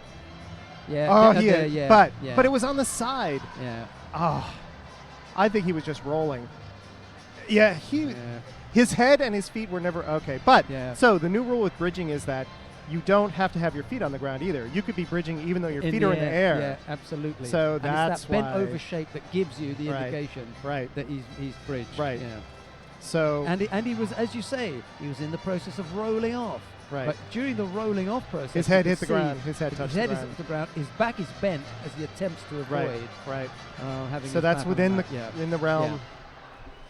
Right, the second of the bronze medal matches features Andres Yerev of Slovenia. He's up against Juan Postigos of Peru. Yerev in the white judogi, Postigos in blue. So that was a good throw by Castillo. Yeah. And that's the point of the penalty, is that if you have to bridge in order to not be thrown, you would have been thrown anyway. Right. So it's recognizing that that's not a valid way of avoiding an Ippon. Referee in the middle for this one is Khaled Ali of Egypt.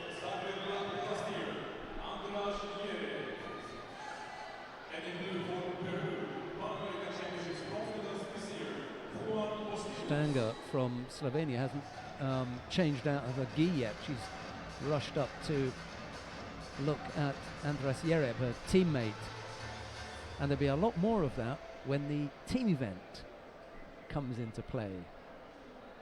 And it will be 3 men and 3 women. And we're going to roll that out at the World Championships in Budapest this year in August.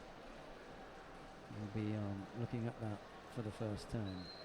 Into the Olympic Games. Into the Olympic Games. Team event. That's going to be amazing. I look forward to that.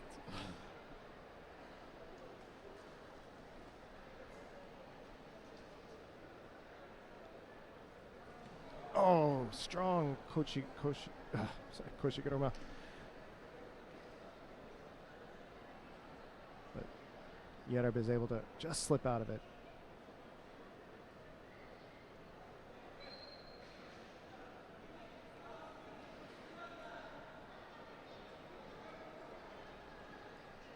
I really like Postigos' movement.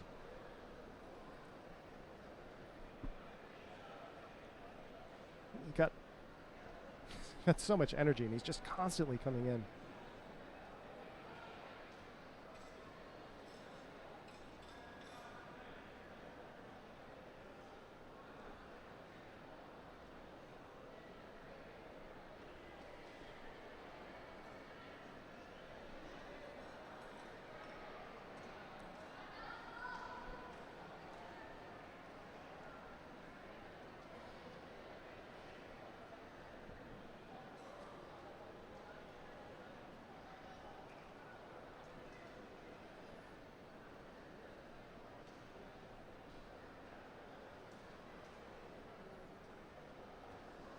Nice. That's nice.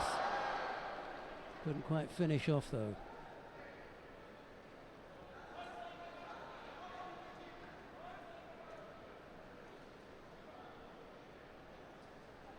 Now see, that is very close to a Yeah, bridge yeah, right there. yeah.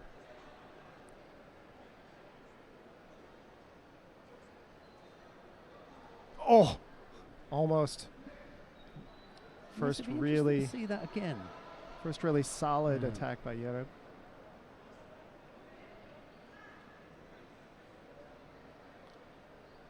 Powerful sweep. Postigo.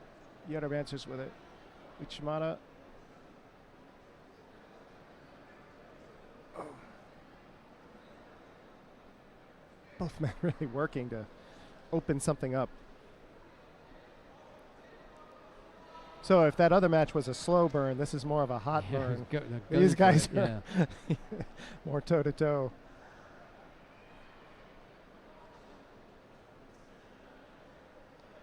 Not this constant low-grade Ashiwaza in this one.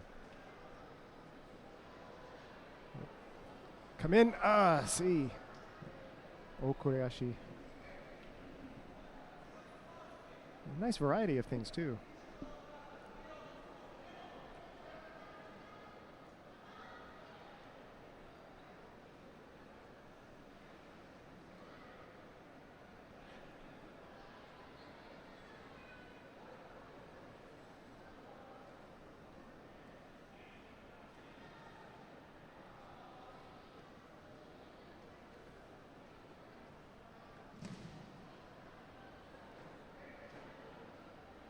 Yereb driving in for, I think, Koichi and then trying to convert it, but Postigo's holding him out.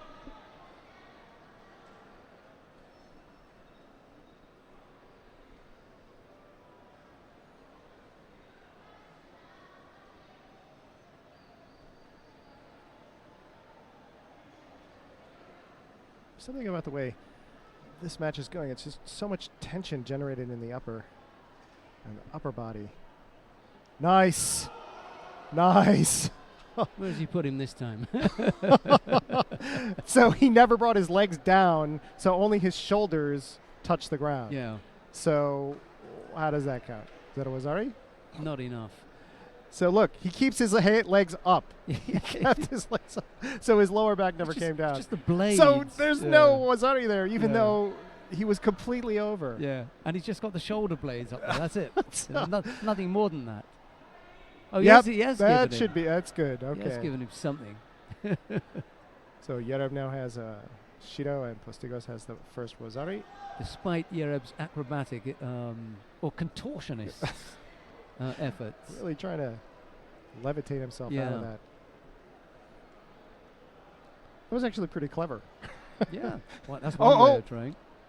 Holding the leg off, maybe. Yeah. Yeah, Yeah, he's seen holding it. the leg off. Yeah, So didn't need to go for his colleagues for that. He Right. spotted that himself. Oh, nice. Again, Oh, Kochi got him, Garuma. yeah. Very good. Ouch. that Second one is Wazari. gonna- That one was sharp. Yeah, that's going to leave a bruise, that one. Like head meet mat. Boom. Yeah, he's going to... But again, he keeps his legs up. He did the same thing. We'll see If him Postigos can keep the grip on the upper body and bring his whole body around so that all that momentum is transferred to his lower body too. That was poor, wasn't it? Yeah, There was just nothing there was left nothing from there. Yereb there. Poor fella. Okay, is that a false attack? Because, no. Well, okay. It doesn't matter anyway. Juan Postigos of Peru takes the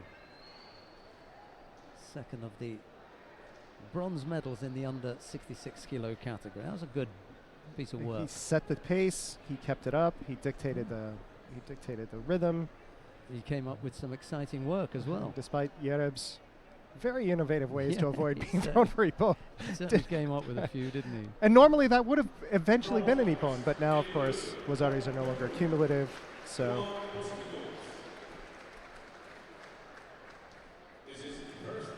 And he's happy with that. Let's look at some of the highlights from this one. There's a couple. You can see the highlights on the screen. There's that first Koshiguruma.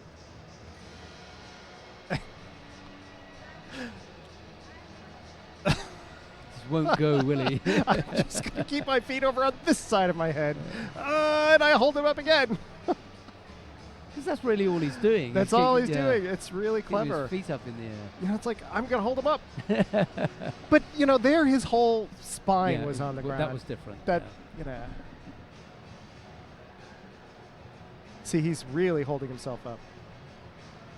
I don't think I've ever seen that before. Have you? That's the first avoidance. We can call that the Yereb. Yeah. Yereb avoidance. He couldn't get away from that one. No. But it still wasn't any Nippon. Yeah. Postigos just knew he had it. Very good. We come now to the final of the under 66 kilo category. Tal Flicker of Israel faces Alberto Gaitero Martin of Spain. It's Flicker in the white judogi, Gaitero in blue.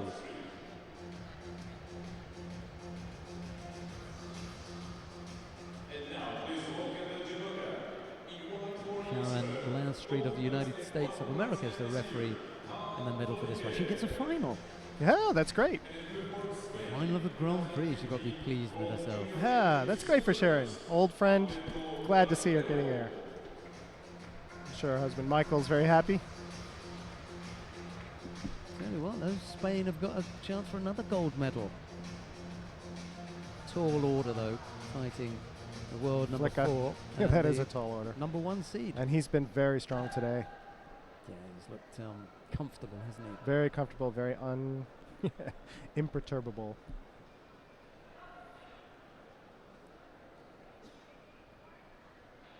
But we've seen a couple of surprises, so you never know. He's certainly taking Gaitero seriously, which is always important. And Gaitero is really starting off strong, really trying to establish a good pace, but, oh, nice. Nice entry by Flicker. Coming in from around to here. Nice. Marote Sewanage.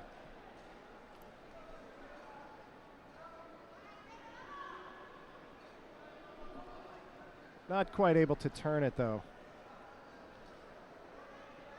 Enough for the Wazari. Let's see what Gaitero does in response. Trying to keep that tension. Not letting Flicker get something going.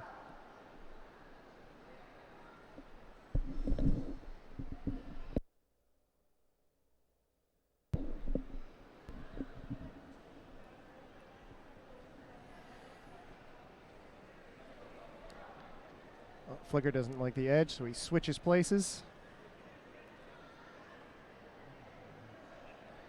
Gaitero tries for the Seoi, but it's not really going there.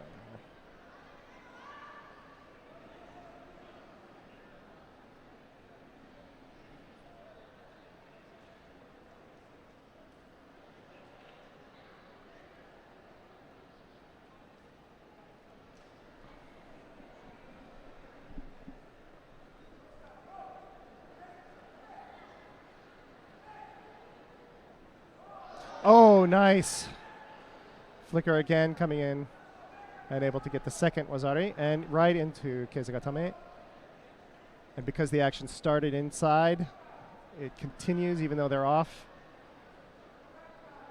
And Martin is just not going to be able to get out of that. Nice. So. Flicker does the job, and he does it with room to spare as well over Gaitero Martin.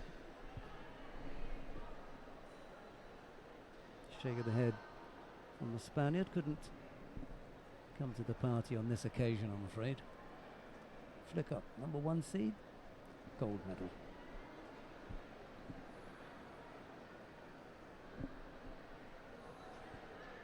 Okay.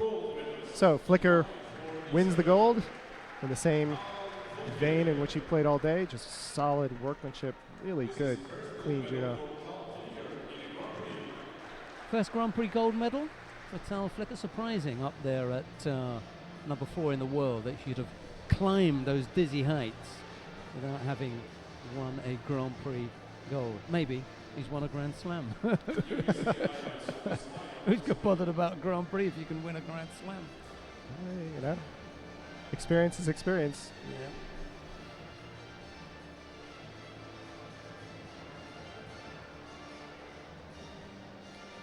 And, you know, something that I noticed right away as he came into this match, I mean, even though he probably knew that, you know, he had a really good chance of winning, he never took it for granted. He's coming in, he's working hard, he's taking this opponent very, very seriously and doing a very solid job of, you know, working his nagewaza, working his, newaza.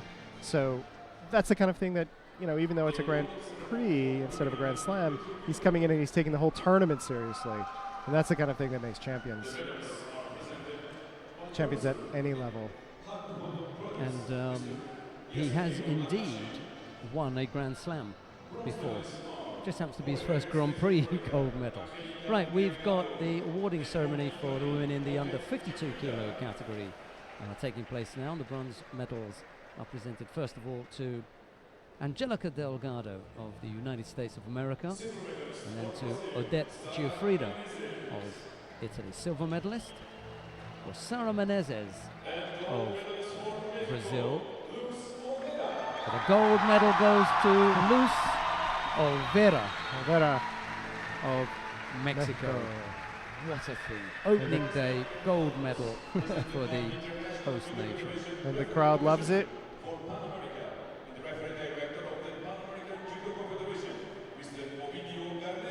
Good news. And then the awarding of the prize Mexico. money. Yeah.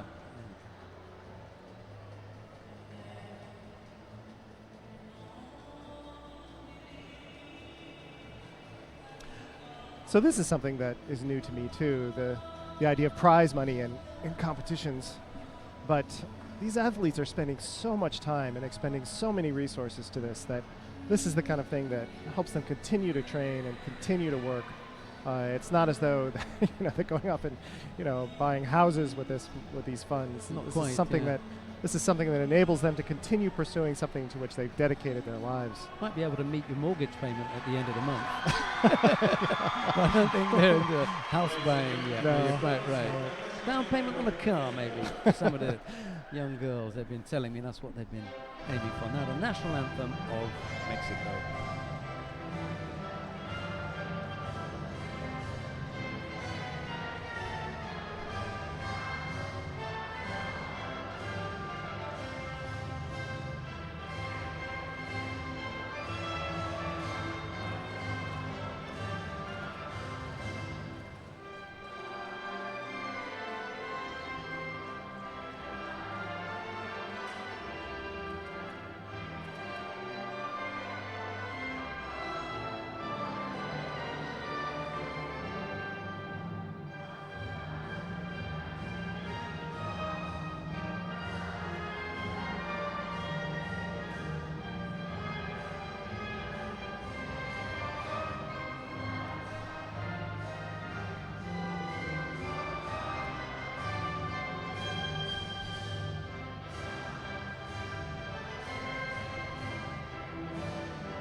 Great moment for the home crowd in Cancun, Mexico.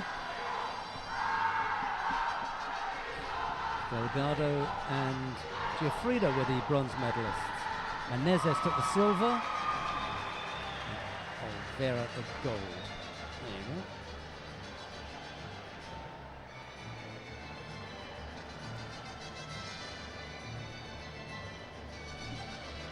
Right, coming up next, we'll have the last weight category of the day. It's the under 57 kilo category, and we'll start with the first of the bronze medal matches, and that features Viola Wächter of Germany. She's up against the neighbor, Sabrina Filzmöser of Austria. It'll be Wächter in the white judogi, Filzmöser in blue. Jean, you've seen both of these today. Any thoughts? Where's your money then? They were both so strong, but I was so impressed with Filzmöser in her newaza. She's just somebody who is just not going to stop coming after you until she gets you exactly where she wants you.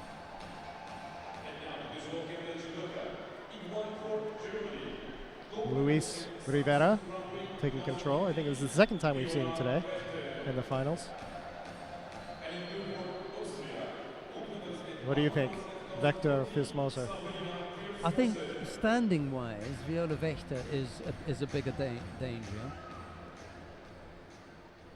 Filzmöser is so experienced, okay, there's not that much of a gap between Wächter and Filzmöser as far as experience is concerned, but she's been around a long time. She has that powerful stance. It's very hard to disrupt. You're both certainly tall. Filzmöser maybe just edging. Oh, coming in with a strong Kouchigari over the. But Wächter just stops it. Okay, so Filzmöser comes out of the gate. Filzmöser certainly came out of the gate strong there.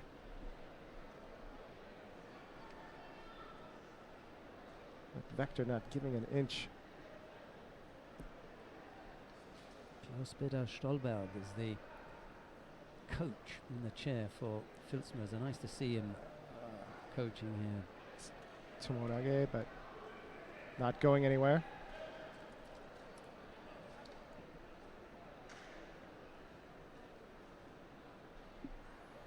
Oh, strong Koshiguruma attempt, but see, Filzmöser is the kind of fighter who will just give anything a go standing up, because if she fails, she's on the ground. She's happy to go to the ground. Yeah, exactly.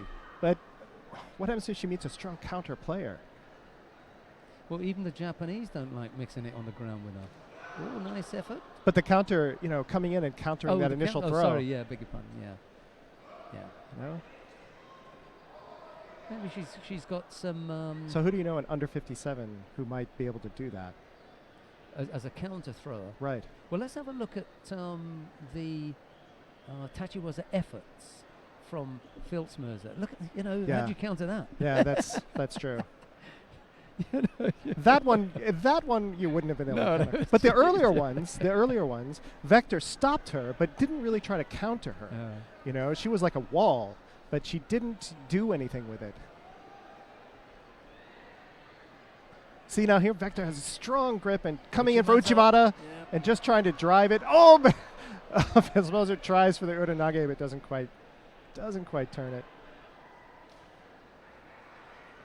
And the funny thing is that all that Filzmöser is looking to do here is, well, first of all, avoid getting caught herself on the ground, but find some way of keeping Wächter on the ground. Okay, and now she's working with that Ushiro. Oh, and no. this is now legal. Yeah. This is now valid. Yeah, that's it. The offside commy's been called. It's not the strongest on the top half, but it's that leg that's going to annoy the hell out of Wächter. Can she get it out? It doesn't look like it. She's... So Filzmöser looks like she was able to get what she wanted. She's done it again. Grind him to the ground and hold them there. Well, it's a good strategy.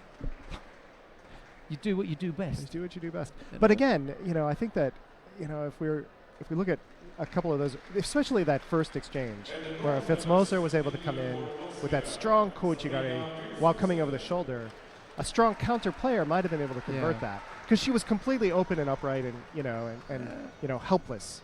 But Wächter just stopped her. She's not afraid of giving up power positions to her opponents, or even being thrown by opponents, as long as she doesn't get thrown for ippon. Because when she gets thrown, she knows her opponent's going to be on the ground as well. That's and she'll take that too. Right. Anywhere you like it, she will take it to the ground. And Wächter was originally the one who was the aggressor on the ground. That's right. And, here, look. Right. And eventually she finds a way of turning it, and now all of a sudden Fechter finds herself Right. in Osaikomi. Now, and previously, this pin would not have been recognized as valid because her back is exposed, but now it is. And So, I go with that because I've always loved this yeah, pin. if it's not Osaikomi, if it's not Osaikomi, you will get up. Right. If you can't, it's Osaikomi. Osaikomi. Right. Oh well. Hilsmerzer finds a way to win. Right, we come to the second of the bronze medal contests. Anel Estovini of Cuba faces Ione Ekusian of Spain. It's Dovini in the white judogi, Ekusian in blue. Vladimir Nutsubidze is the referee in the middle for this one. 53 and 45 on the world ranking list respectively, Dovini and Ekusian. So no one troubling the top 10 here. Nope. And I don't think we actually watched these two I play don't think earlier. so, yeah. So We had a little look at the Cuban and a brief look at her.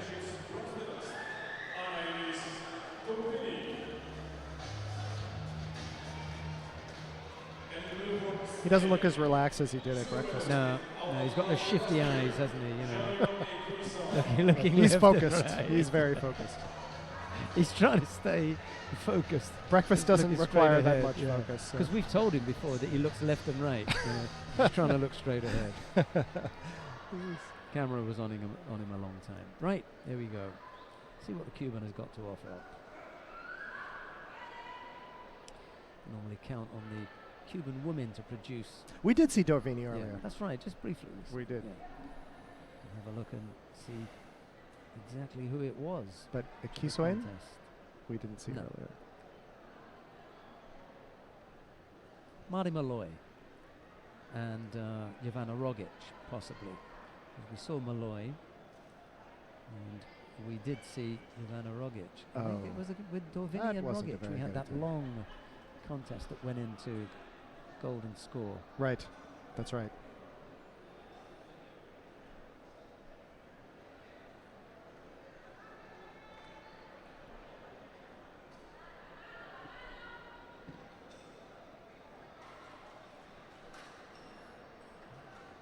Both players getting this cuff oriented grip. Okay, Kozan really trying to work on this turn. Let's see if she's going to be able to do something here. Yep.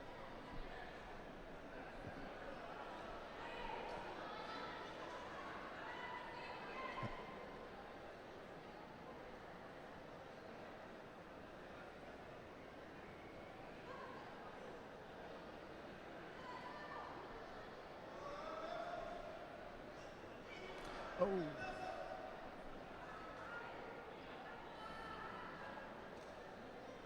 It's been a pretty even exchange so far. Neither one able to get a really clean entry. Both of them working to come in.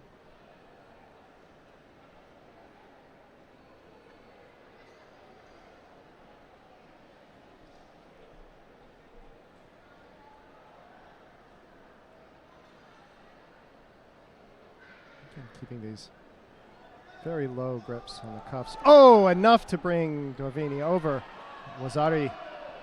Nice. And again, another Ushiro Keizagatame. But hasn't been called yet.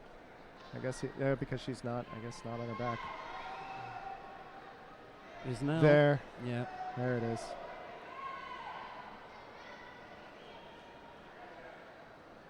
Unusual. Maybe he can call Still a has Tokita it. now. Yeah, he does. Not quite enough for Wazari. Rolls her back. And Osaikomi again, sitting up. It's Tokita again. And now he could call Mate here. and Yeah. Dorvini rolls completely out.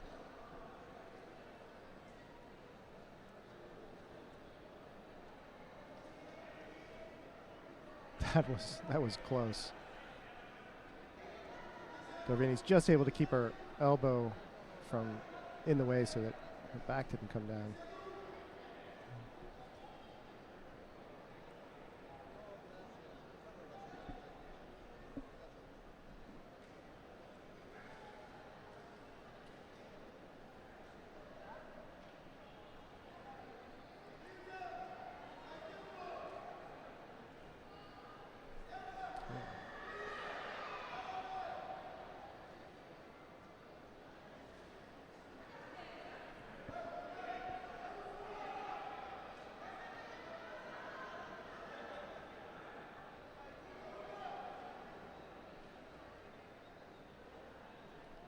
Under a minute now for the Cuban to try and pull back that score.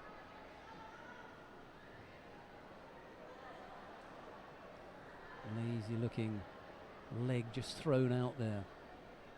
Not threatening She just Akizian hasn't at all. Right, she's just not had the kind of attack that you would need. This is the second time Akizian has gotten into that position, but not able to pull it through this time.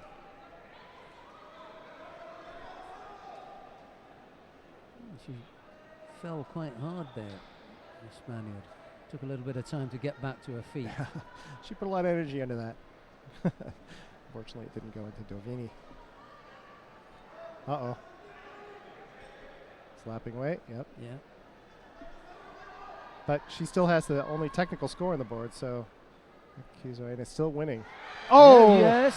But is that... Now, you have to have a look and see if there was any So that was... action to take her to the ground. Yes, there was.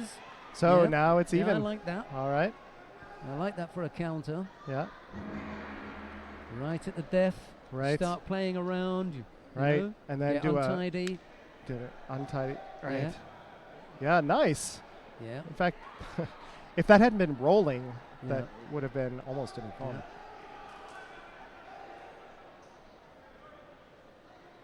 So I'm sure if they show that replay, she's just trying to throw something in. I agree. Because she's just had the avoidance penalty. So She's trying to just throw something in. Right. And it's a weak one. She hasn't really Right. thought it through, and she gets caught. That's right. It's untidy.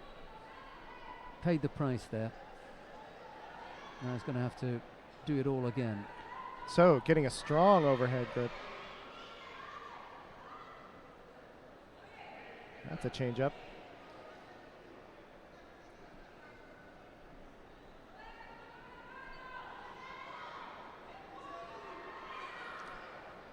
Dorvini again trying with that lazy leg. Oh, nice. Yeah. The problem for the Cuban is that she's physically spent. There isn't anything left in the tank here. So it's difficult for her to stand up and slug it out toe to toe.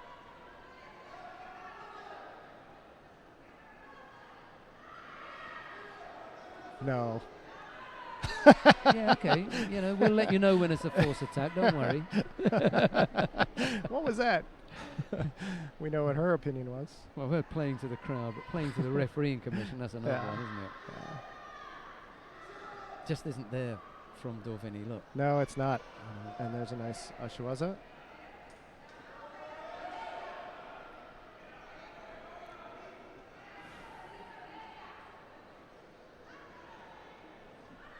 Energy sapping Yeah, contest here. Oh, good effort. That'll keep her in the contest for a while. It's the deepest effort. Yeah. But Yeah. there's nothing, you know, her leg was in, but she had nothing with her hands. So it wasn't going to go anywhere.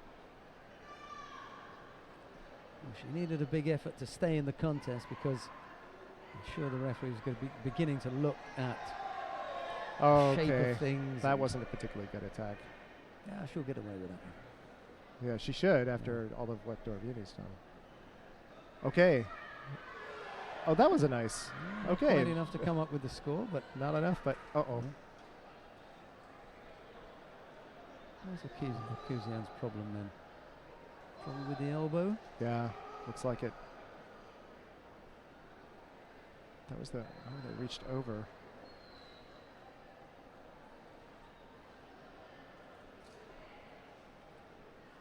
Well, whilst they're tidying up their gis, the commission will be able to look at any possible mistake made by Dorvini, and there wasn't one, so I don't know what the problem on the elbow was, but it wasn't as a on Right. Dorvini's account. No.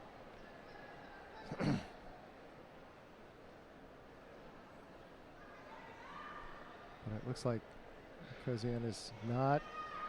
Oh, she's reaching in the opposite shoulder. And Dorvini rolls her through. Not in the best position to try and bring off the turnover, and it's Dorvini who may get turned over here. No, missed it now. That was a nice try, though. Oh, now my... Almost 2 minutes of golden score. And it could have been over in regular time, except for one bad attack. Yeah. So here's where you gotta. So we're gonna dig deep. Well, Dorvini's dug a lot deeper than I thought she had depth. Right. She stuck at her task really well. I thought she was done and dusted, to be honest.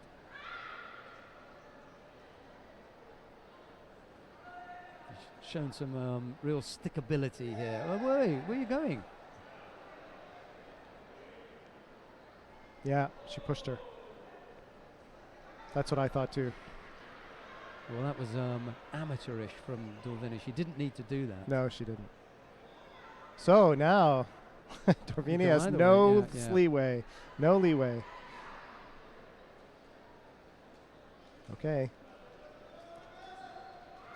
Dorvini comes in, gets the overhand grip, tries with that leg, but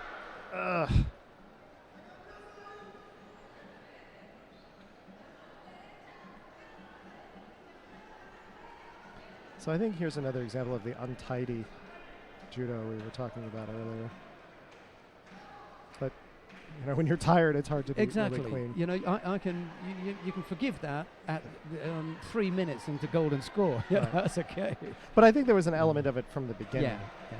You know, in this one. There's a shape to both their postures and movement, and you know, there's some technical shortcomings on both parts here.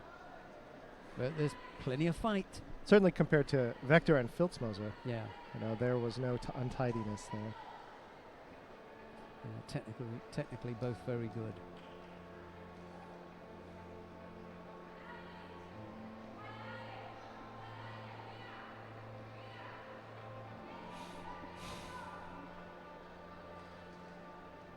So another look at that.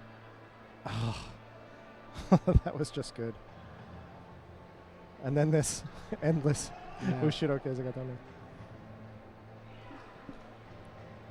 Well, they've had to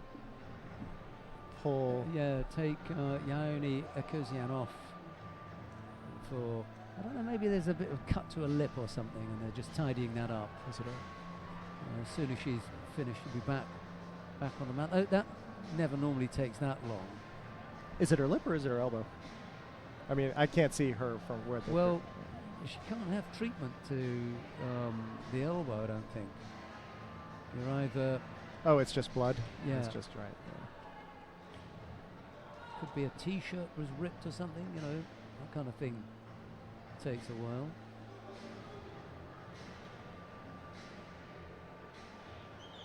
But if your elbow's hurt, you can't continue, off you go. Right. Lose the contest. The only way that you're going to win that contest is if it was caused by Dorvini, and I don't think it was. Definitely got caught there, though. Yeah. That was when the Cuban went over. Yeah.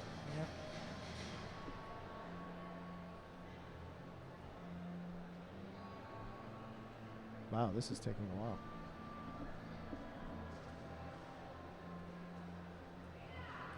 There she comes now. Back onto the mat comes Naomi Akosian, and it was just, I think it's the nose. Looks as though she's got some kind of tape on there, or they've just put some tissue in there, and it's always uncomfortable. Oh.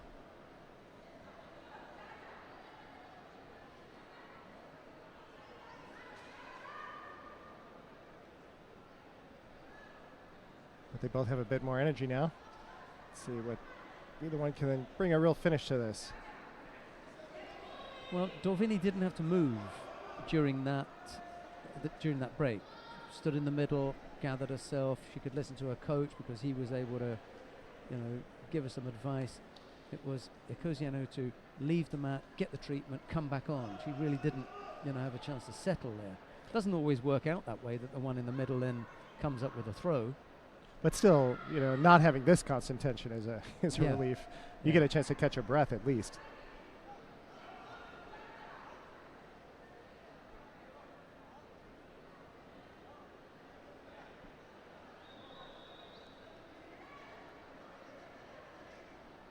Dorvini really trying to sell that last attack. Almost 4 minutes of golden score here. Double the contest time. Went too far across there. Ekosian. I think this is another name I'd like to get an official pronunciation guide on. Yeah, she's said it to me a couple of times, and from memory, it doesn't sound the way that it reads. Okay. Ekosian is what I remember. Spanish speakers may tell us different, but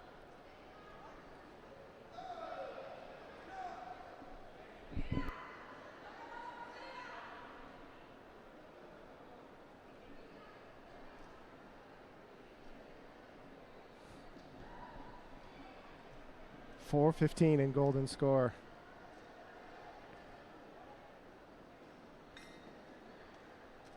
Just neither player able to get a really decisive or even draw the penalty. Both players working hard, but neither one really able to get something decisive going. Oh, false attack. Yeah. Someone was going to go, and unfortunately, it was Yaoni Ekoswain. Ekoswain. So there you go. But he was Mexican, the guy who told me. So maybe it wasn't 100%. If we get Espana, we'll get the full-on Spanish version when we can. Ekoswain. Okay, well. A slip from the Spaniard.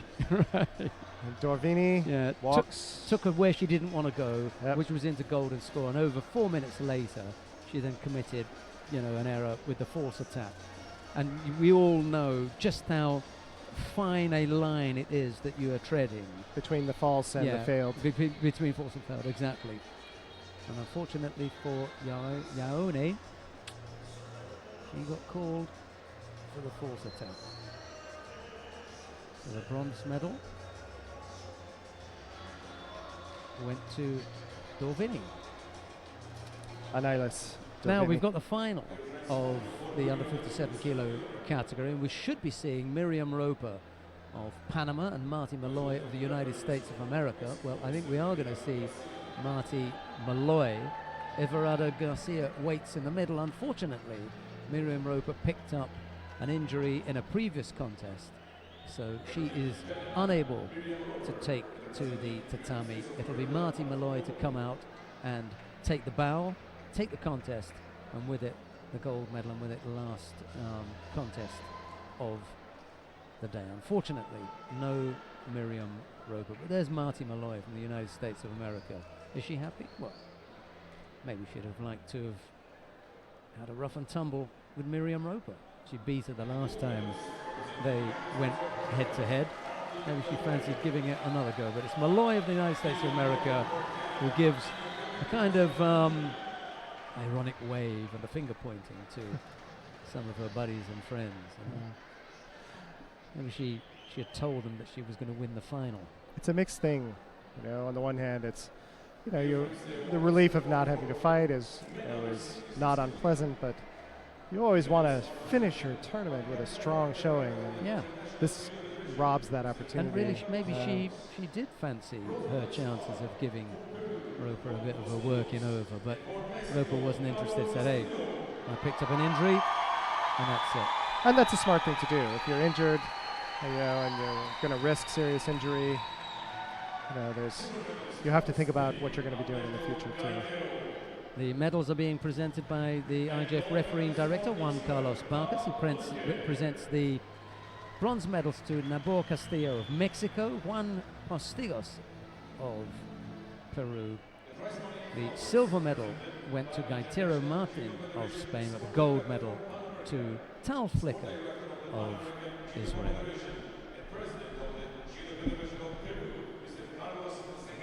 And there's some of the action from that final as well.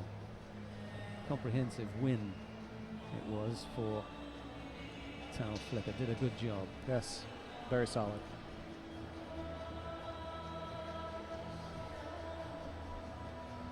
Nice adjustment on that last Sewanage. He came in so far, he was actually too far, and then he adjusted in the middle of the throw and took him anyway.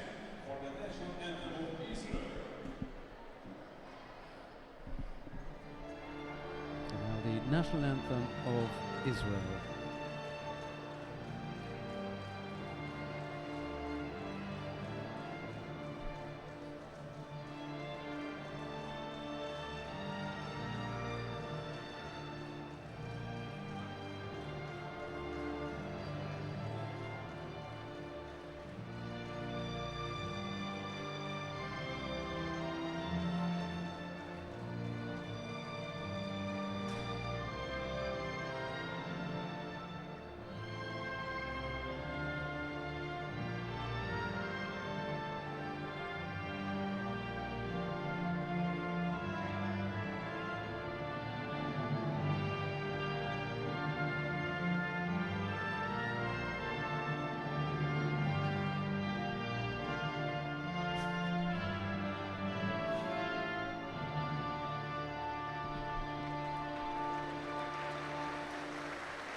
Castillo and Postigos were the bronze medalists.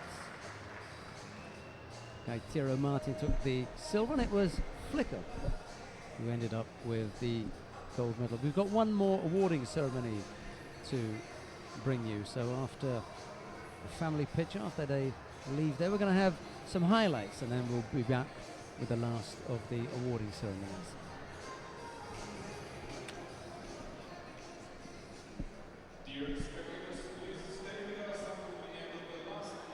Whilst we see the highlights from today, we can just touch on that Roper Malloy head-to-head. They've gone head-to-head 4 times, not including today because it wasn't a head-to-head, but Malloy leads that series 3-1. Mm-hmm. Lost way back in 2003 to Miriam Roper when they fought at Burgess Hill, that's in the United Kingdom. And then after that it was all Malloy. Beat her at the World Cup in Miami in 2011 and 2013 at the World Championships. Malloy defeated Roper, and then the Pan Am Championships in Panama a couple of months ago. It was Malloy who won out there, and that was when Roper had just changed from Germany to Panama. So ended up beating her in her backyard, if you like. And yet, so going back to the original seeding, Roper was actually seeded first in this tournament. Yeah, Roper was the #1 seed. So how is that? Why would Roper be the #1 seed if Malloy had already beaten her 3 times? Roper had won the Grand Slam in Ekaterinburg a month or so ago, and she was a silver medalist at the Pan Am Championship. So when you add those 2 things up, they outweigh whatever it was, whatever points it was. But she lost to Malloy at the Pan Am Championships. The value of the silver medal and the value of the gold medal in Ekaterinburg, that gold medal in the Grand Slam, is worth maybe 2,000 points. I see. And if Malloy wasn't there, she picked up 0 points. I see. So You know, it's the collection of points. So it's this point that system. will get you seeded. Yeah, I mean, we can actually have a look at that and fill that in properly. Let's look at Malloy's. So perhaps that's another thing Malloy might have been disappointed in today, is coming into this tournament not at the #1 seed and not having a chance to prove that. Number 16 in the world, 1,266 points. That is Marty Malloy. And Roper is 12th. Roper now is number 12 with 1,594 points. So she's probably been competing a little bit more than Marty in recent times. Pushed her points value up, despite the fact that she's lost to her. She won't be seeded lower than her on head-to-head losses. It's the points that give you your seeding spot. Could be after the games Malloy didn't compete as much. We'll have a look at that as well. When did Marty Malloy compete last? Well, as we said, in the Pan American Championships.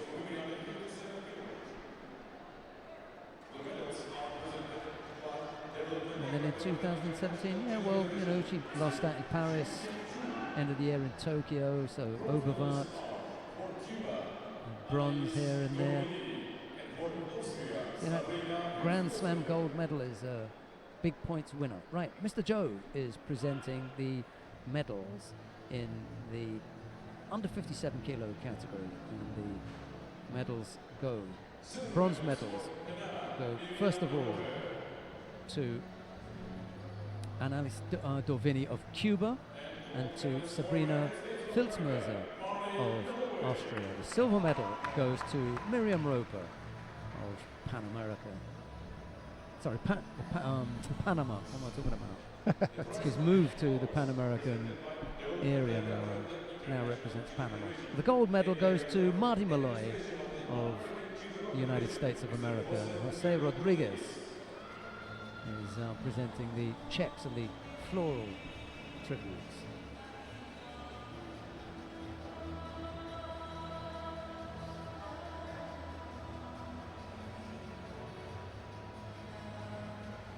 Well, it's a shame that we didn't get to see the head-to-head between Roper and Malloy. Perhaps on another occasion. We'll have to save that for another time. And given that they're both serious and they're going to be doing a lot of these tournaments, it's probably going to happen. And now the national anthem of the United States of America.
Just before we leave, time enough to tell you of the medal table. Brazil, Mexico, Spain, and the United States of America, along with Israel, managed to take gold medals on this opening day.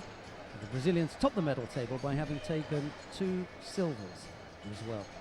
In the under 57 kilo category there, it was Dorvini and Filzmerzer with bronze medals. Roper ended up with the silver, but Malloy took the gold.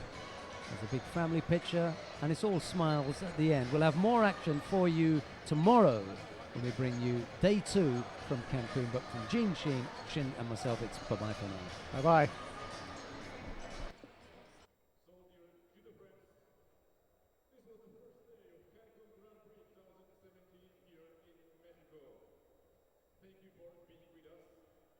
watching and supporting.